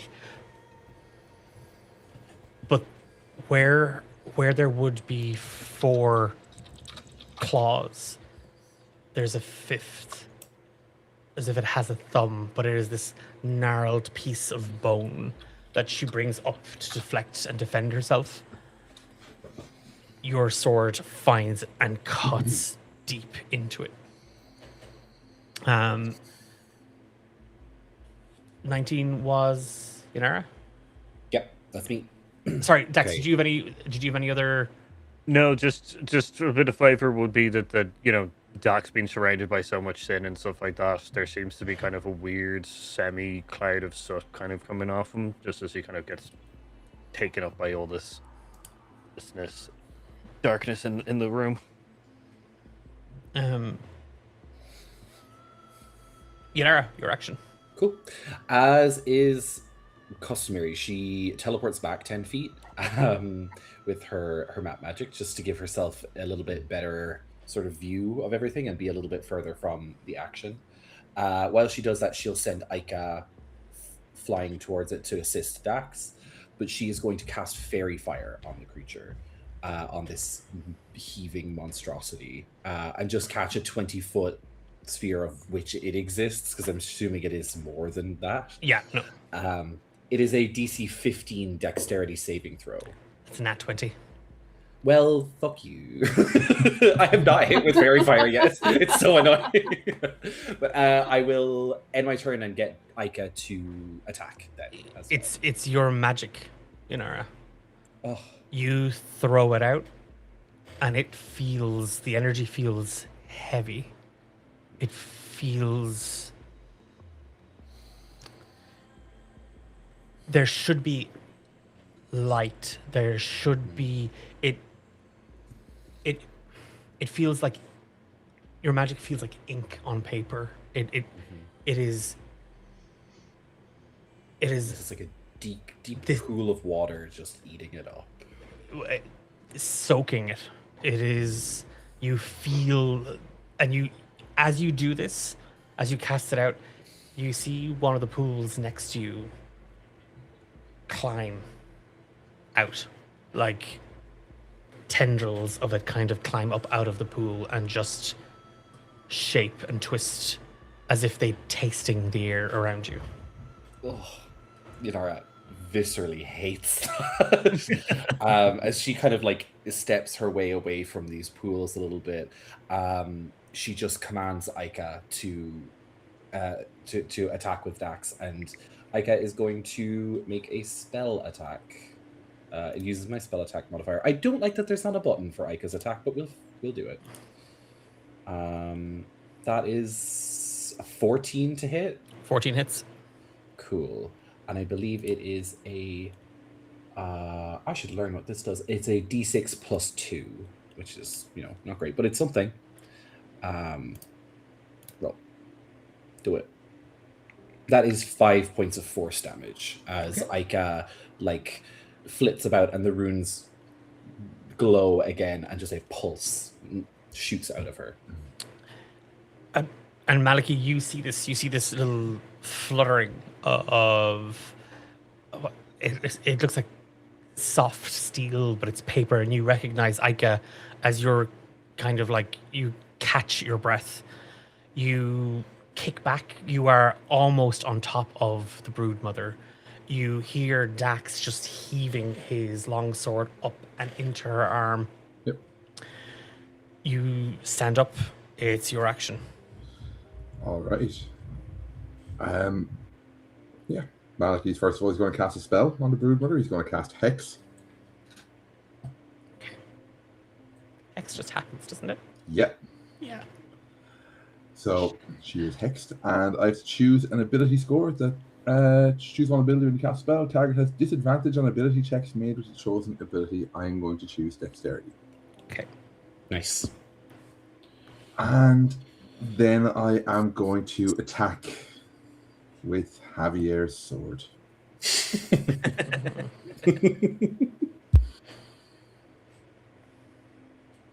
Oh, that is a 19 to hit. At 19 hits. Okay. This is weird. That is 10 points of piercing damage from the weapon and 1 point of necrotic from the hex. Okay.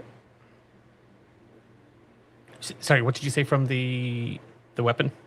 10 piercing. 10. Oof. Okay. What does the hex look like for Maliki as he casts it out on her? Is it an aura, or is there actually a mark?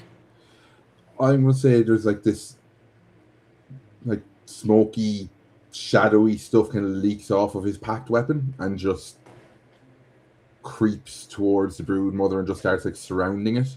Just these little tendrils of smoke and shadow. As your blade finds it, there is this sort of grimace. It's not very. It's not your sword. You just push through as it's wrapped in this cursed energy. Your rapier, the blade, finds its mark, and you cut into her side. That was your action, bonus action. Kalan. She comes running straight at you, Maliki. And then just when it looks as if she's about to attack, she has her left arm raised up, and you see she's about to bring it straight down. She swoops you to one side, putting herself between you and the Broodmother. Her claws find her belly, and she hacks into it. That doesn't do anything. It just find it's a 7's not going to do anything. They just find stone, and her claws, 2 of them break, and she cries out in pain. At that same moment, her right hand reaches out and grabs at the skin as you see necrotic energy twisting around her. She casts Chill Touch. And that hits. And that's going to hit for...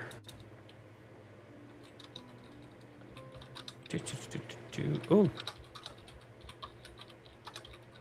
10 necrotic, but it's resistant. 52. Okay. Where her hand finds the Mirewolf's skin, you just see it crack and blister. And then she pulls her hand back and she shoots a look at you, Maliki, and Yanara, and you just hear this sort of like cracked or broken howl.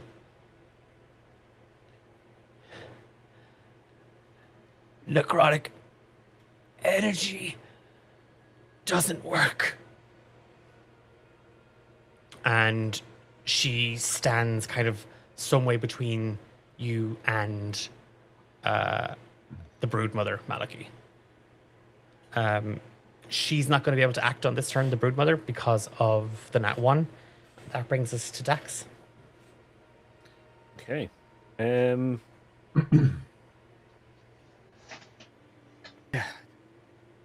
I think Dax is just gonna go for it again, kind of thing. Getting a little worried about Colleen's I guess state right now, but still kind of, I guess, slightly trying to stop the Sineaser programming from kind of just like, oh, just attack every Sin in this room. But going for the Broodmother. Give me a wisdom saving throw. Oh, great. I got an 11. You're fine. You can continue to attack in normal. I got a 17 to hit. 17's going to hit you. And I got an 11 to damage. And 18 to hit. 9 damage. Once again, I'm going to mark them as well. I'm going to continue that. Okay. It is just this huge burst of energy, Dax, that you continue to wail against this Sin. Her form is an abomination. Wolf, bear, human, flesh and earth, blood and miasma.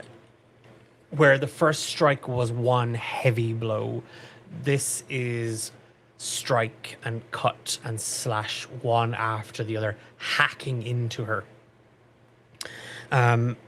You see that she pushes herself up, and your blade finds her right shoulder, the haunch, and it is trying to stitch and heal and recover, pulling itself back together. That is why it isn't just one heavy blow, it is many quick attacks. You are severing the stitching. Inara. Watching Dax's movements and realizing that her certain spells are not going to work right now, she's going to, once again, teleport 10 feet, but away from that pool of water because it's freaking her out. She's going to cast another spell, but she is going to pull out her paper and begin drawing very exact diagrams. And she thinks about being told about necrotic energy, and she goes for the opposite with a guiding bolt. And that might just be a nat 20. Okay. And my guiding bolt. Amazing. So Which again, is what's the damage on the attack? 8d6. 8d6? Yeah. Is that all of it correct? Yes. Yes, that is correct. So that's 48 damage. Now you Plus- roll Plus 4 because it's a cartographer spell. So 52. 52, and now you Right. roll it Guiding bolt is 4d6. 4d6. And then It said, you an 8 it for the said crit. 8 for the crit. Okay. Okay, no, sorry. screw. So it's 24 damage plus 4 is 28. Now you roll Yes, your so damage. 28 plus 11 is, because I rolled 11 for the 39. roll, 39 points of damage. So she starts to draw these graphs. She knows the symbols for, like, she knows like wizard-like symbology for damage types. So guiding bolt is she's almost drawing like a chart of this spell.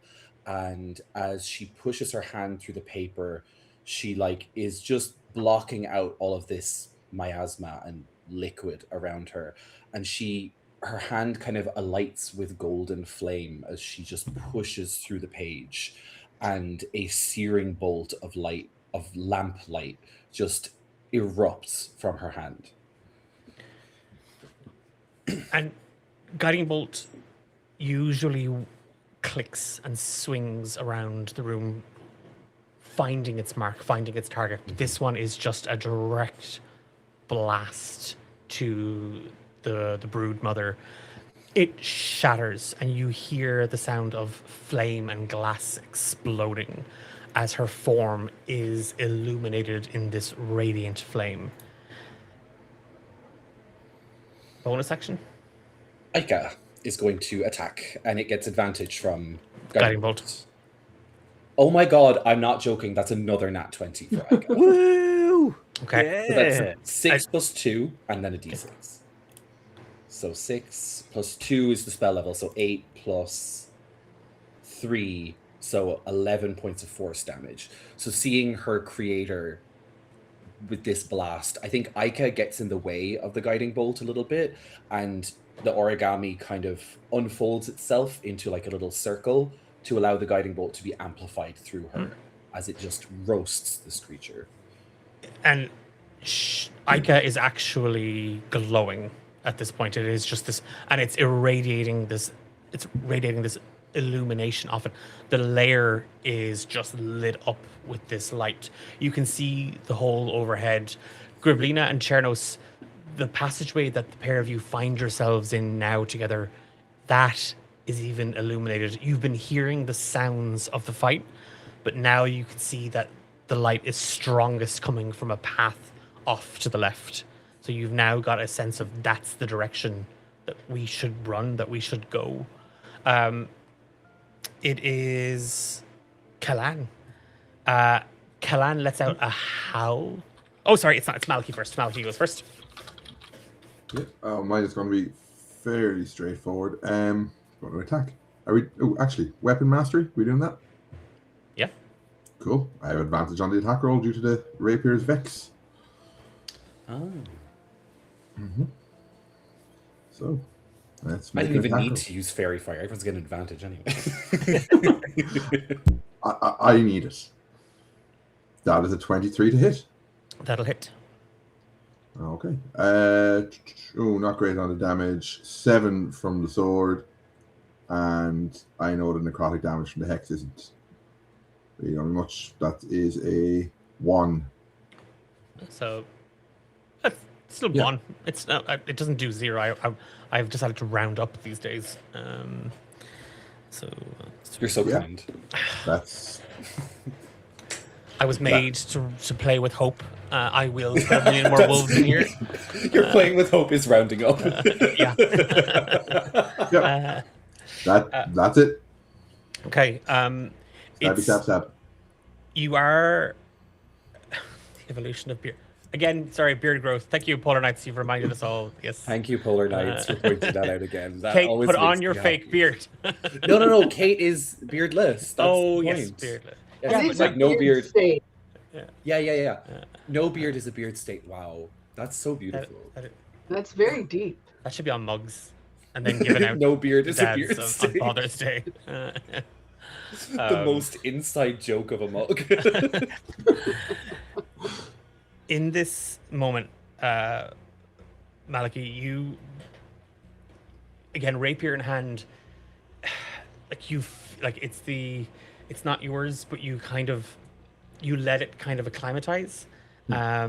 You pull back.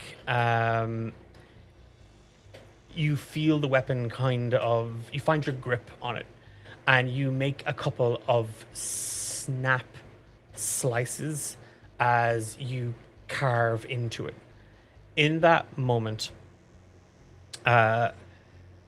there's Orion's voice just kind of cuts through Malachi's description of him and the rapier and these deft, brilliant cuts and strikes.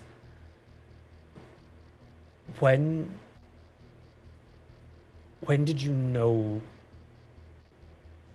the Broodmother could be defeated?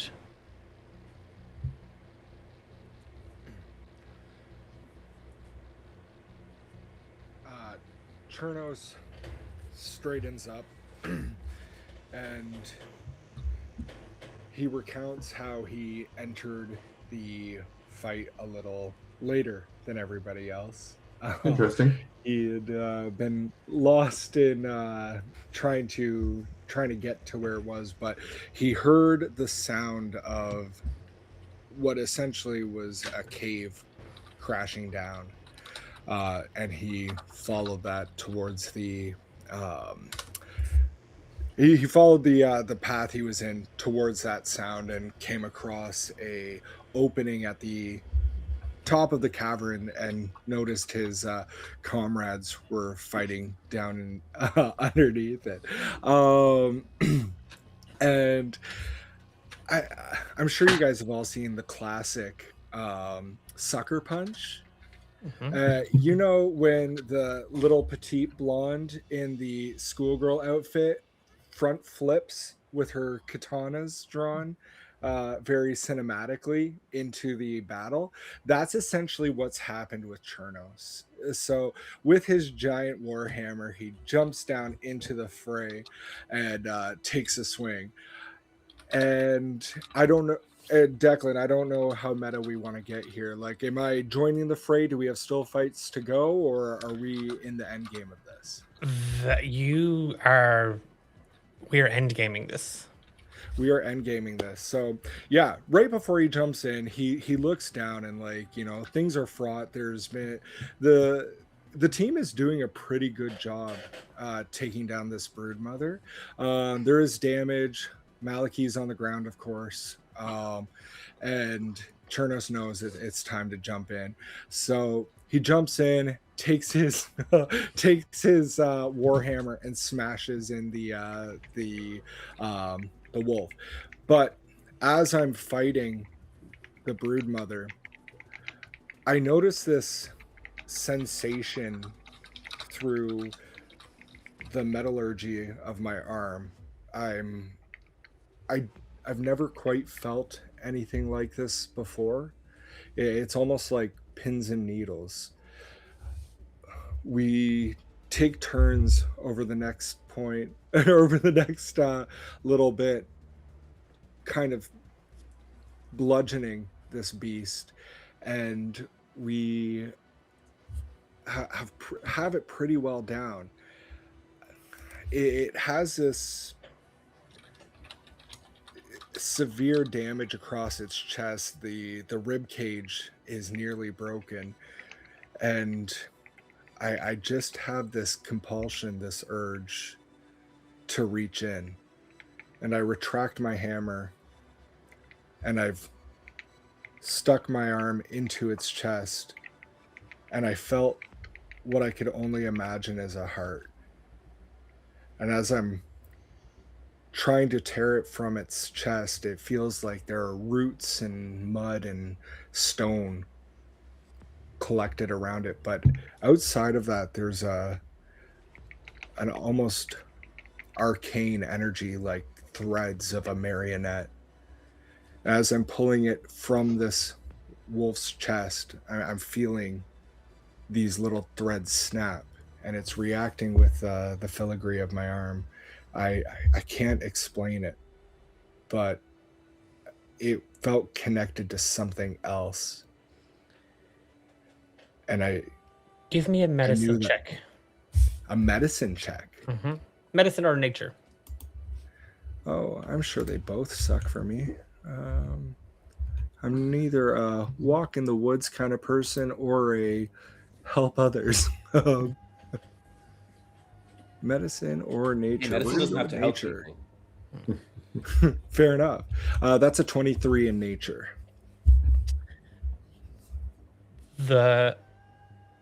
In this moment, as Dax and Malachi and Kalan hold back this creature's attacks,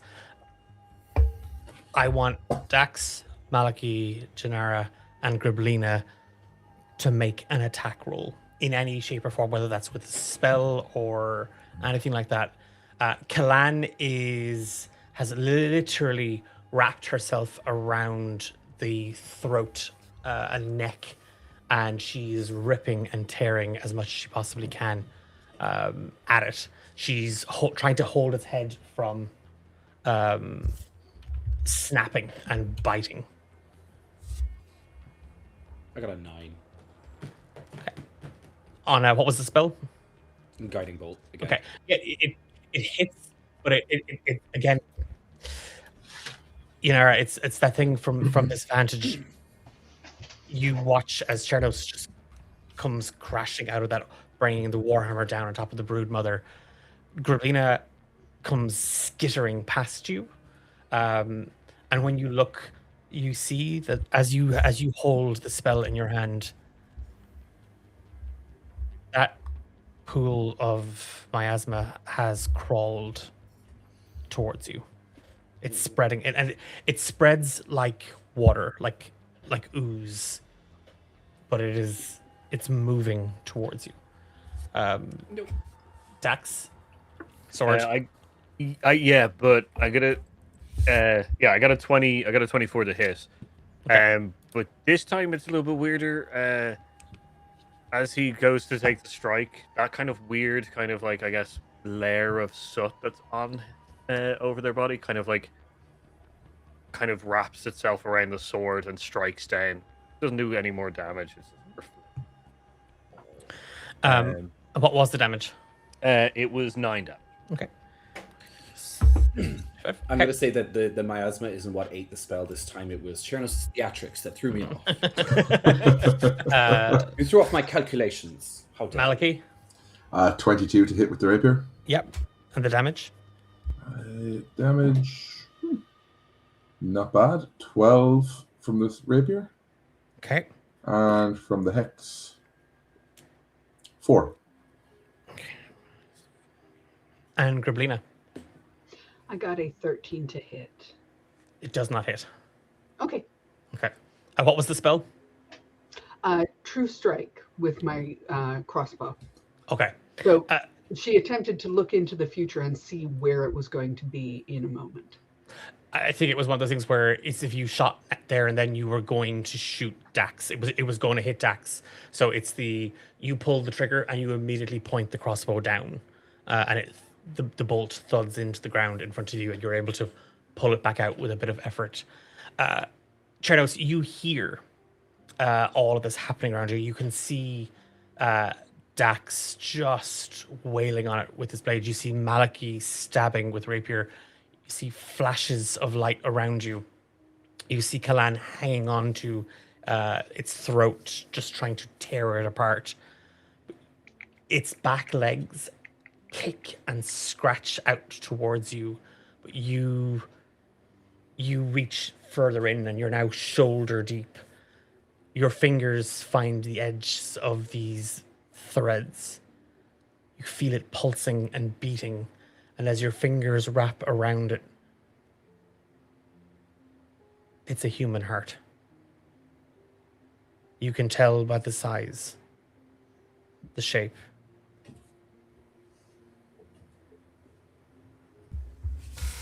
Ew.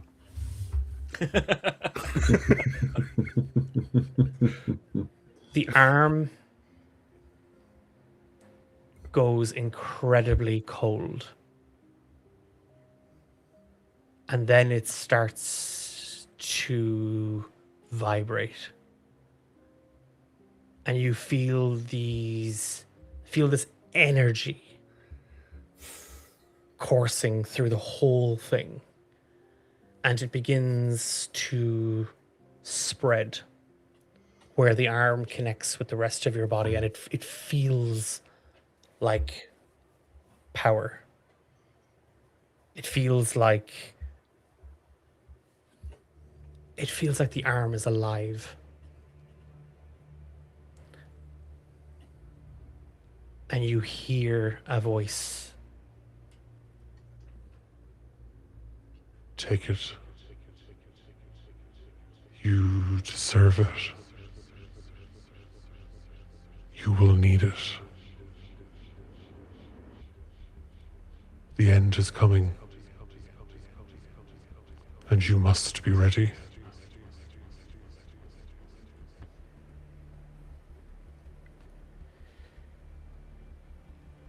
And it's as if there's a door in front of you.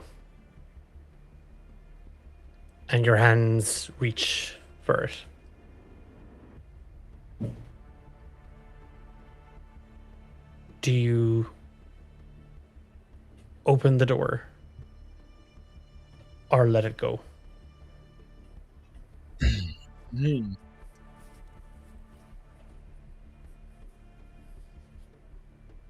I really wish you didn't describe it as a door.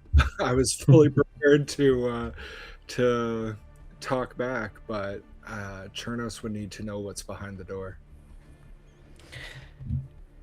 You reach your hand finds the handle, and you push down. The door opens, and you just feel this warm liquid running down your hand as your fingers formed a fist, crushing the heart.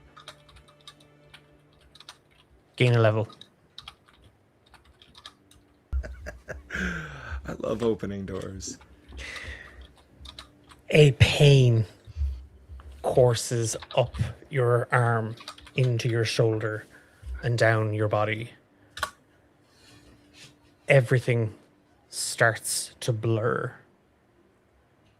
You hear screaming. You can see shadows and darkness. The sound of steel clashing against stone.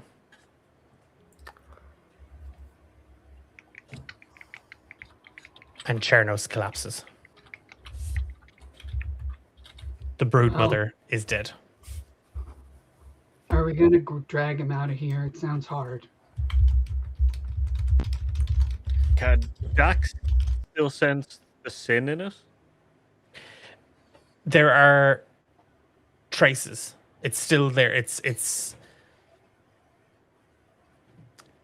just because the life, what was keeping this thing alive, like the heart is gone, doesn't mean the sin has been erased.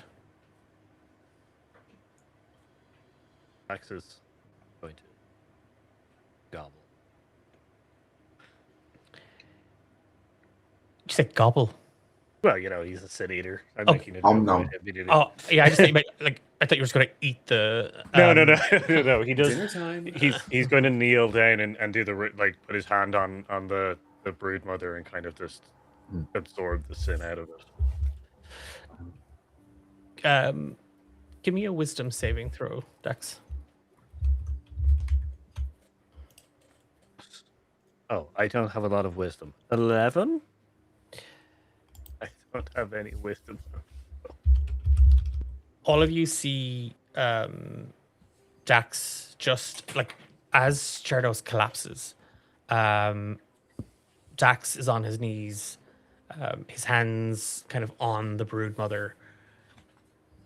He's gone quiet. And when your hands touch her, Dax, you can see a forest and a cave. There is an overload of your senses. You can hear, smell everything around you. Your heart is beating incredibly fast. You're running. And something cuts through the air behind you. And your eyes drift behind, and there's a woman in the distance chasing with a bow. She screams out, "I have eyes. Cassius, I have eyes. And another arrow comes flying. It catches you in the back, and there is a rush of pain. You spill forward. You struggle to get to your feet. You can hear the human getting closer. And there is just this puddle. This hole full of black water. And it smells like death. It smells like sickness. And it begins to seep towards you, into your mouth, to your eyes, nose. And the woman reaches down with a blade, and your head snaps violently up, and you see this young wood elf girl. You can see the light in her eyes diminishing as your teeth wrap around her throat. And the ichor seeps out of you and envelops her.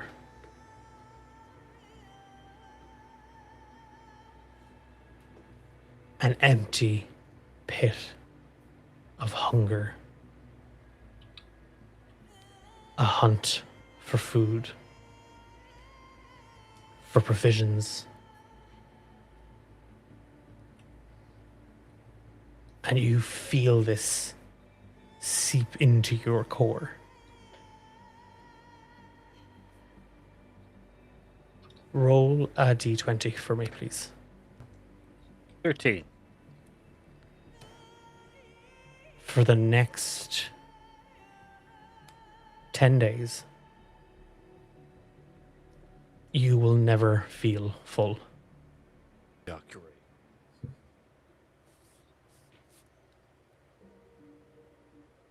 The sin quietens.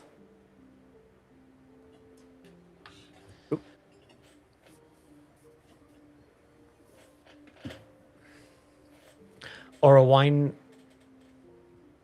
sits back in the chair.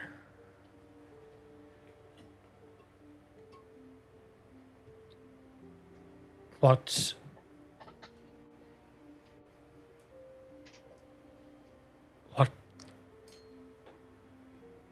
and you see him, he's lifted his hand from the page some time ago, and he kind of catches himself.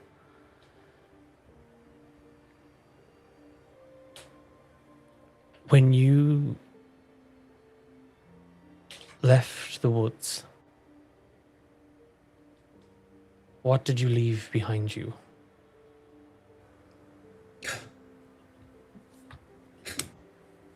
You're asking what we left behind.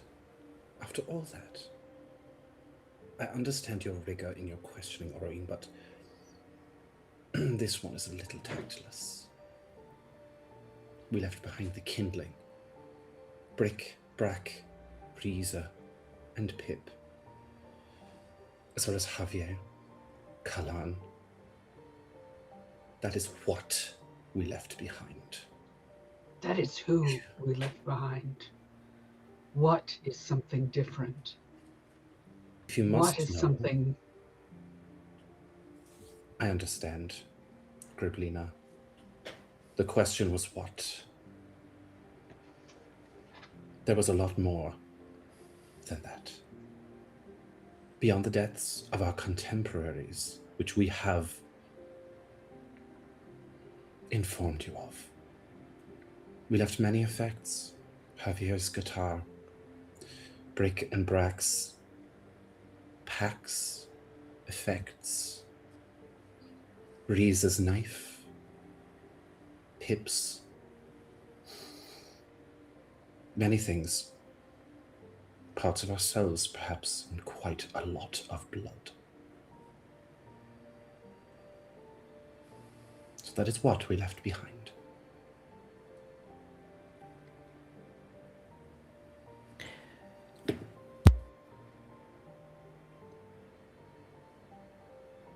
Orowine has his hand on the page again.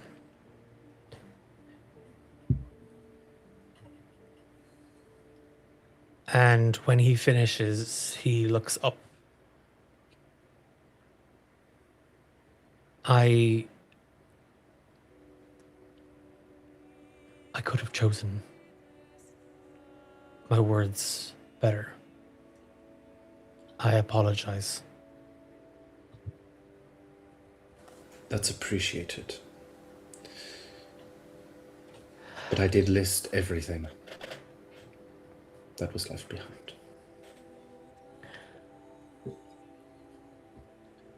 If I may, and he closes the book, I would like to ask each of you a question. In private,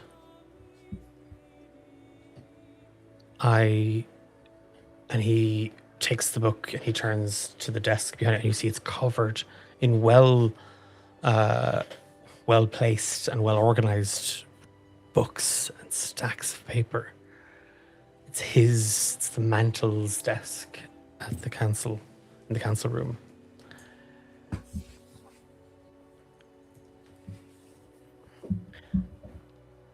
This is not for the record. I only record the mission as they are. I look for answers and I look for threads to find things that might connect where other people don't see. What I ask may be upsetting. What I ask may be personal. But I would ask each of you to bear with me a moment longer. Chernos, Dax, Malaki, and Yanara, would you give Goblina and Jai the room?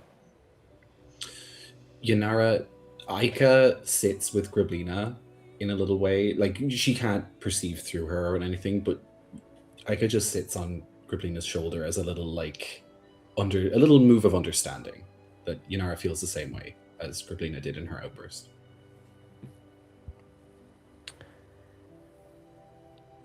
Everybody gets up to leave?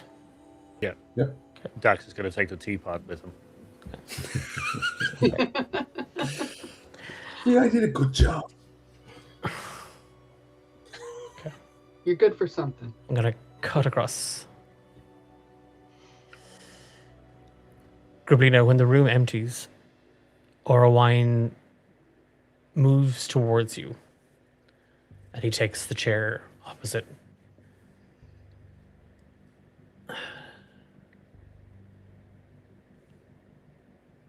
I know you were close to Pip Greenbottle, Griblina, and I am truly sorry for the loss. Do you know if the boy had any wishes for what to do in the event of his death?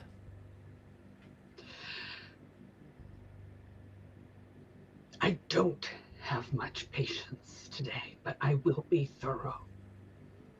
He deserves a thorough treatment. Pip thought of himself as small, always small. A small boy from a small town doing small acts. But his faith was steadfast and solid, pure, massive. I asked him once why he left home, and he said, to do some good. And he did more than he knew. He was committed to his faith and called to serve others' spiritual wholeness. He had a seeker, a supplicant he was helping address their fear. He was addressing the largest feelings this person had for nothing and without a moment's doubt or hesitation. It was no small thing. He never asked for anything. He trusted me to protect him. I didn't. but at least he would want that person to know. So if you'll excuse me from this inquisition, I have somebody to find. Orowine reaches out and then thinks the better of it. And he nods. Kriplina stands and waddles out of the room, adjusting the pack on her back,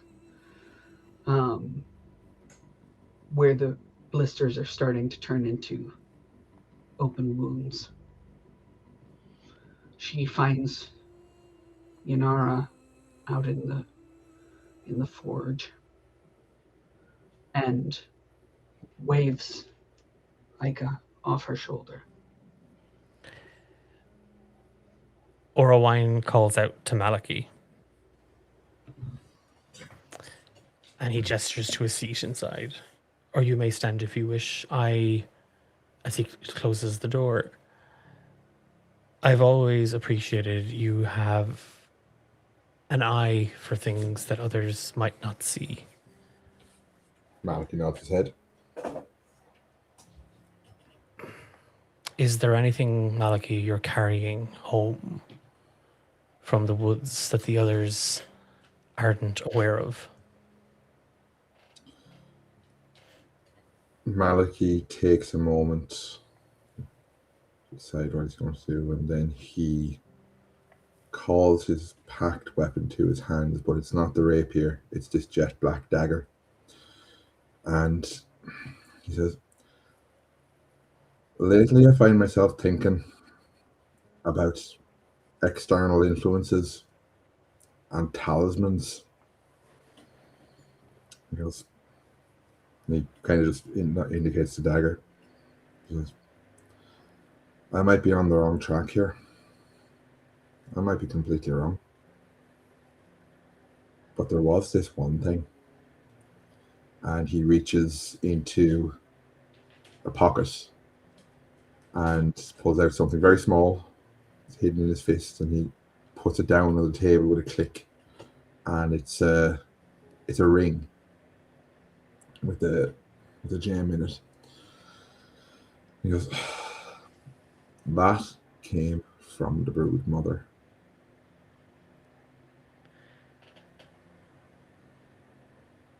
And Orowine shifts his gaze towards it, and his face sort of crumples. Yeah, may I? If you like. He picks it up, and he turns it, and it's a tarnished, rusty, dirty-looking piece of jewelry. And he holds it, he turns it a little bit. There's an engraving inside. I'll admit I haven't had time to study it. Delilah and Cassius.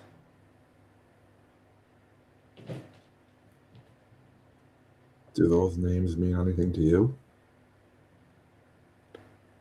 No, but if you wish, I can look into the ring. Aye. And maybe we don't speak too much about it to others until we know what we're dealing with. Like I said, I could be very, very wrong. He nods.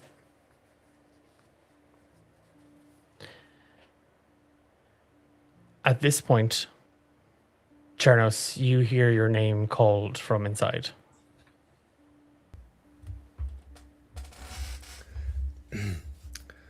I enter the room swiftly with purpose, and I sit in the chair directly in front of Orowine and just stare dead into his eyes. During the recording, Chernos, I sensed something weighs on you.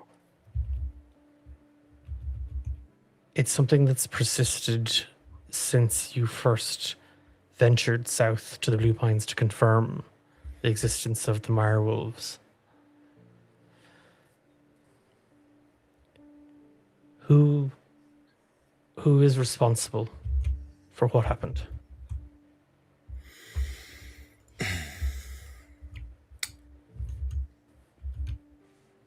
It's a loaded question. It's hard to pin responsibility on any individual.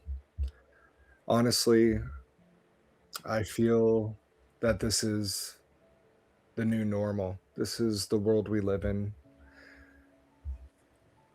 I don't know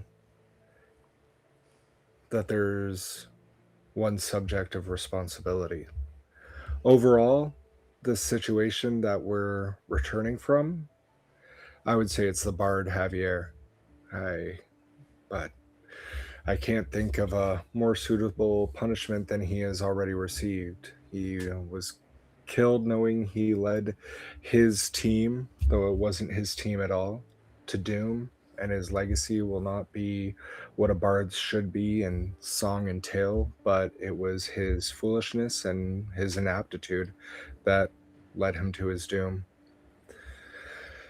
That being said, I'm not saying, anyone's responsible for some of the obstacles or challenges that we faced in the woods, but I do think perhaps Malachi's involvement in some of the higher risk excursions should be reconsidered.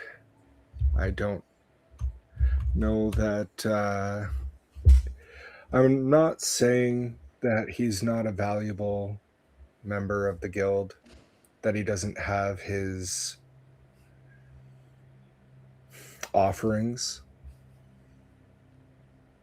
I just believe from my experience in our last few excursions that he may not be at the level he should be at for his place in the guild.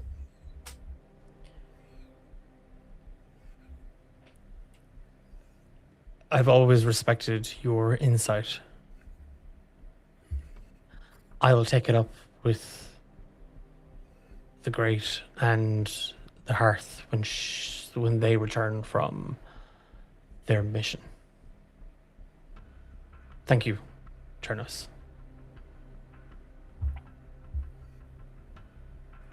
And he puts his hand on yours, and he lets it sit there. Could you ask Dax to join me? Chernos looks at Erwine's hand on his hand for a moment. His expression would be unreadable, or as close to unreadable as he can make it. And he slowly withdraws and gets up quietly and walks out and tells the Goliath to make his way in.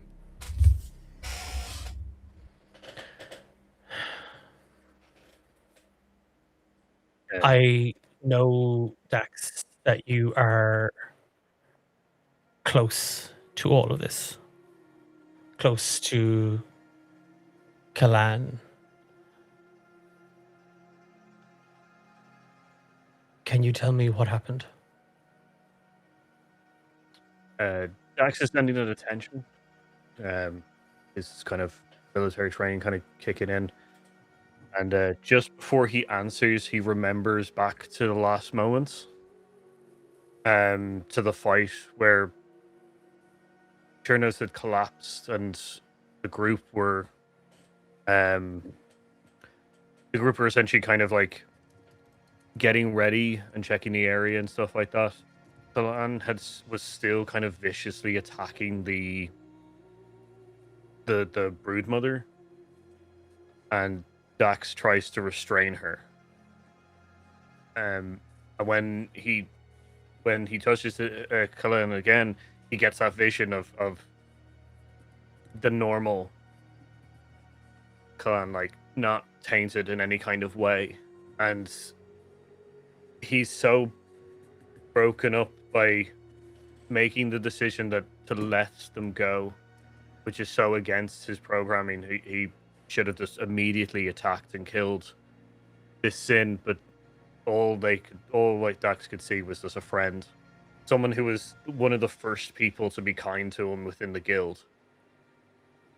And he tries something different this time, where he usually tries to extract sin from dead, wicked sinners. He tries to extract the sin from a living one, but it's too entangled. It strains everything he has, and he could feel, instead of the usual kind of pain that he feels when he takes that in and essentially is able to then kind of quiet it, it feels like it's going to taint him. Like he feels it crawling up. He feels the black veins like crawling up his arms. He feels that he's at his limit. And he knows that the only way to essentially take Kalan and, I guess, save them is to end their current, like, to essentially give them mercy. And before anyone else can act in the group, he essentially just stabs them through the heart with his sword. And as they're dying, he can then accept the sin into him. Two things happen in this moment, and I want to be clear that these are private questions that each player got to exercise their own duty over.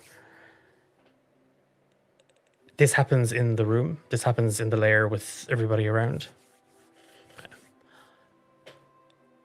Everybody hears Kalan cry. She weeps as you stab her. She struggles to find the air and the words. And all of you hear the last thing Kalan Murcroft says. Please. I don't want to die. And you take the sin from her. Gain a level in Sorcerer.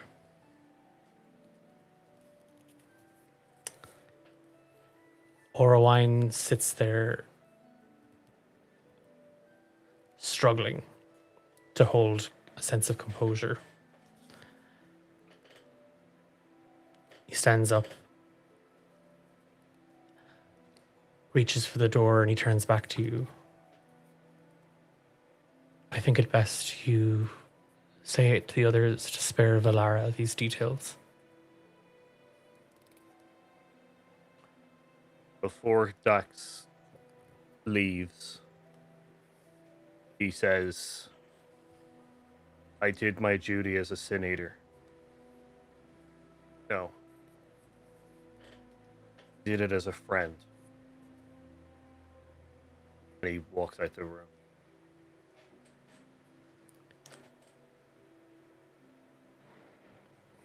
What's your passive perception? It is a 10. Okay. You head out. And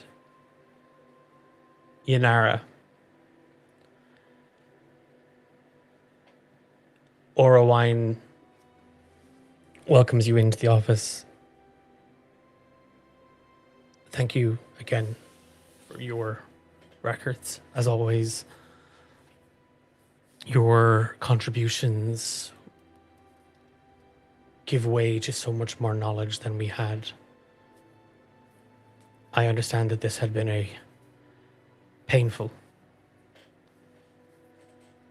journey and quest to undertake, and I would not wish it upon anybody. But of all those who came back, Yanara, you have always remained, even in the worst of moments, composed. Before you left the forest, what did you notice that nobody else did?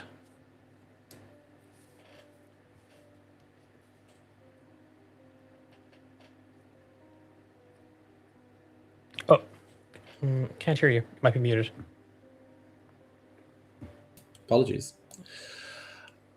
The group was quite preoccupied with getting us out of there safely.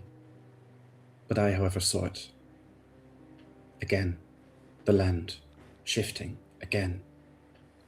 I saw it at the edge of the forest, clawing its way through, as if it wanted to eat the evidence alive. Us, if we had have stayed too much longer. It began to move again as we had experienced it before, as if nothing had happened, as if no lives had been lost. The land didn't weep. It didn't stay silent. It moved anyway. It kept remaking itself. And I fear that it will remake itself into oblivion at this point. My studies feel like they're for naught.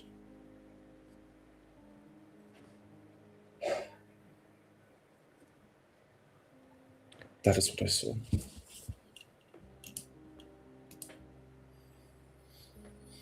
As you recall this, as you share this with Orowine, you see a sense of worry at the idea of the land shifting so quickly, so intently. But there's a detail missing. As the forest shifted in front of you, behind you, as you watched trees collapse, earth and stone turn, the ground churling.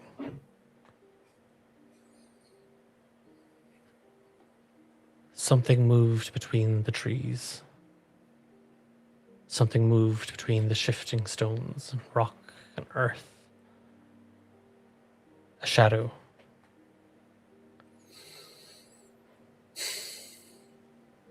A hollow.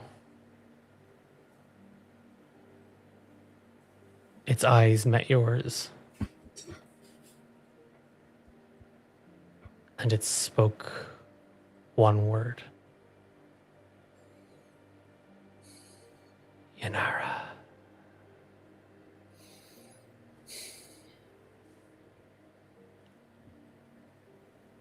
As the day creeps on, word reaches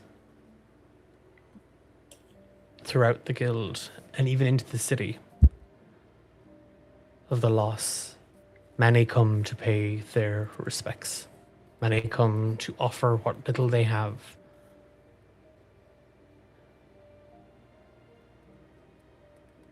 That is where we will leave Howling at Blue Pines. The quest completed,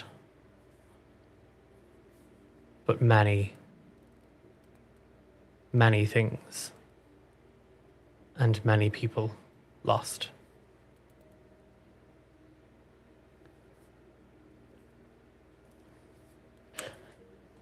We're back next Monday for a brand new mission as we follow our heart and some other members of the Emberlight Guild to the eastern shores of Biggest Brother Lake, following some vanishings of soldiers and refugees along the banks. I'm Declan, and I've been your game master this evening. A massive thank you to Kate, David, Paul, Aidan, and Dahi, who absolutely not only smashed this quest out of the park, and I hate sports metaphors, so that's all I have. They did. They truly, truly did.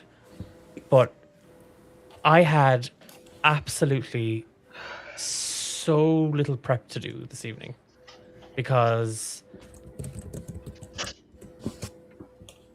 Sorry, I'm just staring at that comment in chat, and I am horrified. Horrified. Tonight's session, the final part of this, was handed over to the five of them to decide the events. I was only reacting to what they offered in those questions and in those responses. So, kudos and thank you all so much for your creativity, your time, talent, for having so much, like, for caring for what I feel like is people who care about this story just as much as I do, if not more in some ways. So to the five of you, thank you. To those of you who didn't level up, sorry about it, but not sorry about it. We're back again next Monday. There's a bunch of other D8 dungeon content out this week. There's random DMs, he says, hoping he's correct, because we weren't able to run last week, so we said we'd do it this week. We'll see. But there's a brand new episode of Romancing the Dungeon out on Friday. So if you like audio-based content and you like stuff like that, you can listen to it on all major podcast platforms. I want to very, very quickly mention the D8 Dungeon Drive taking place at the end of August 28th to the 30th. We are in the middle of it at the moment. We're hoping to get the games from our game masters in the next couple of days, a week or so.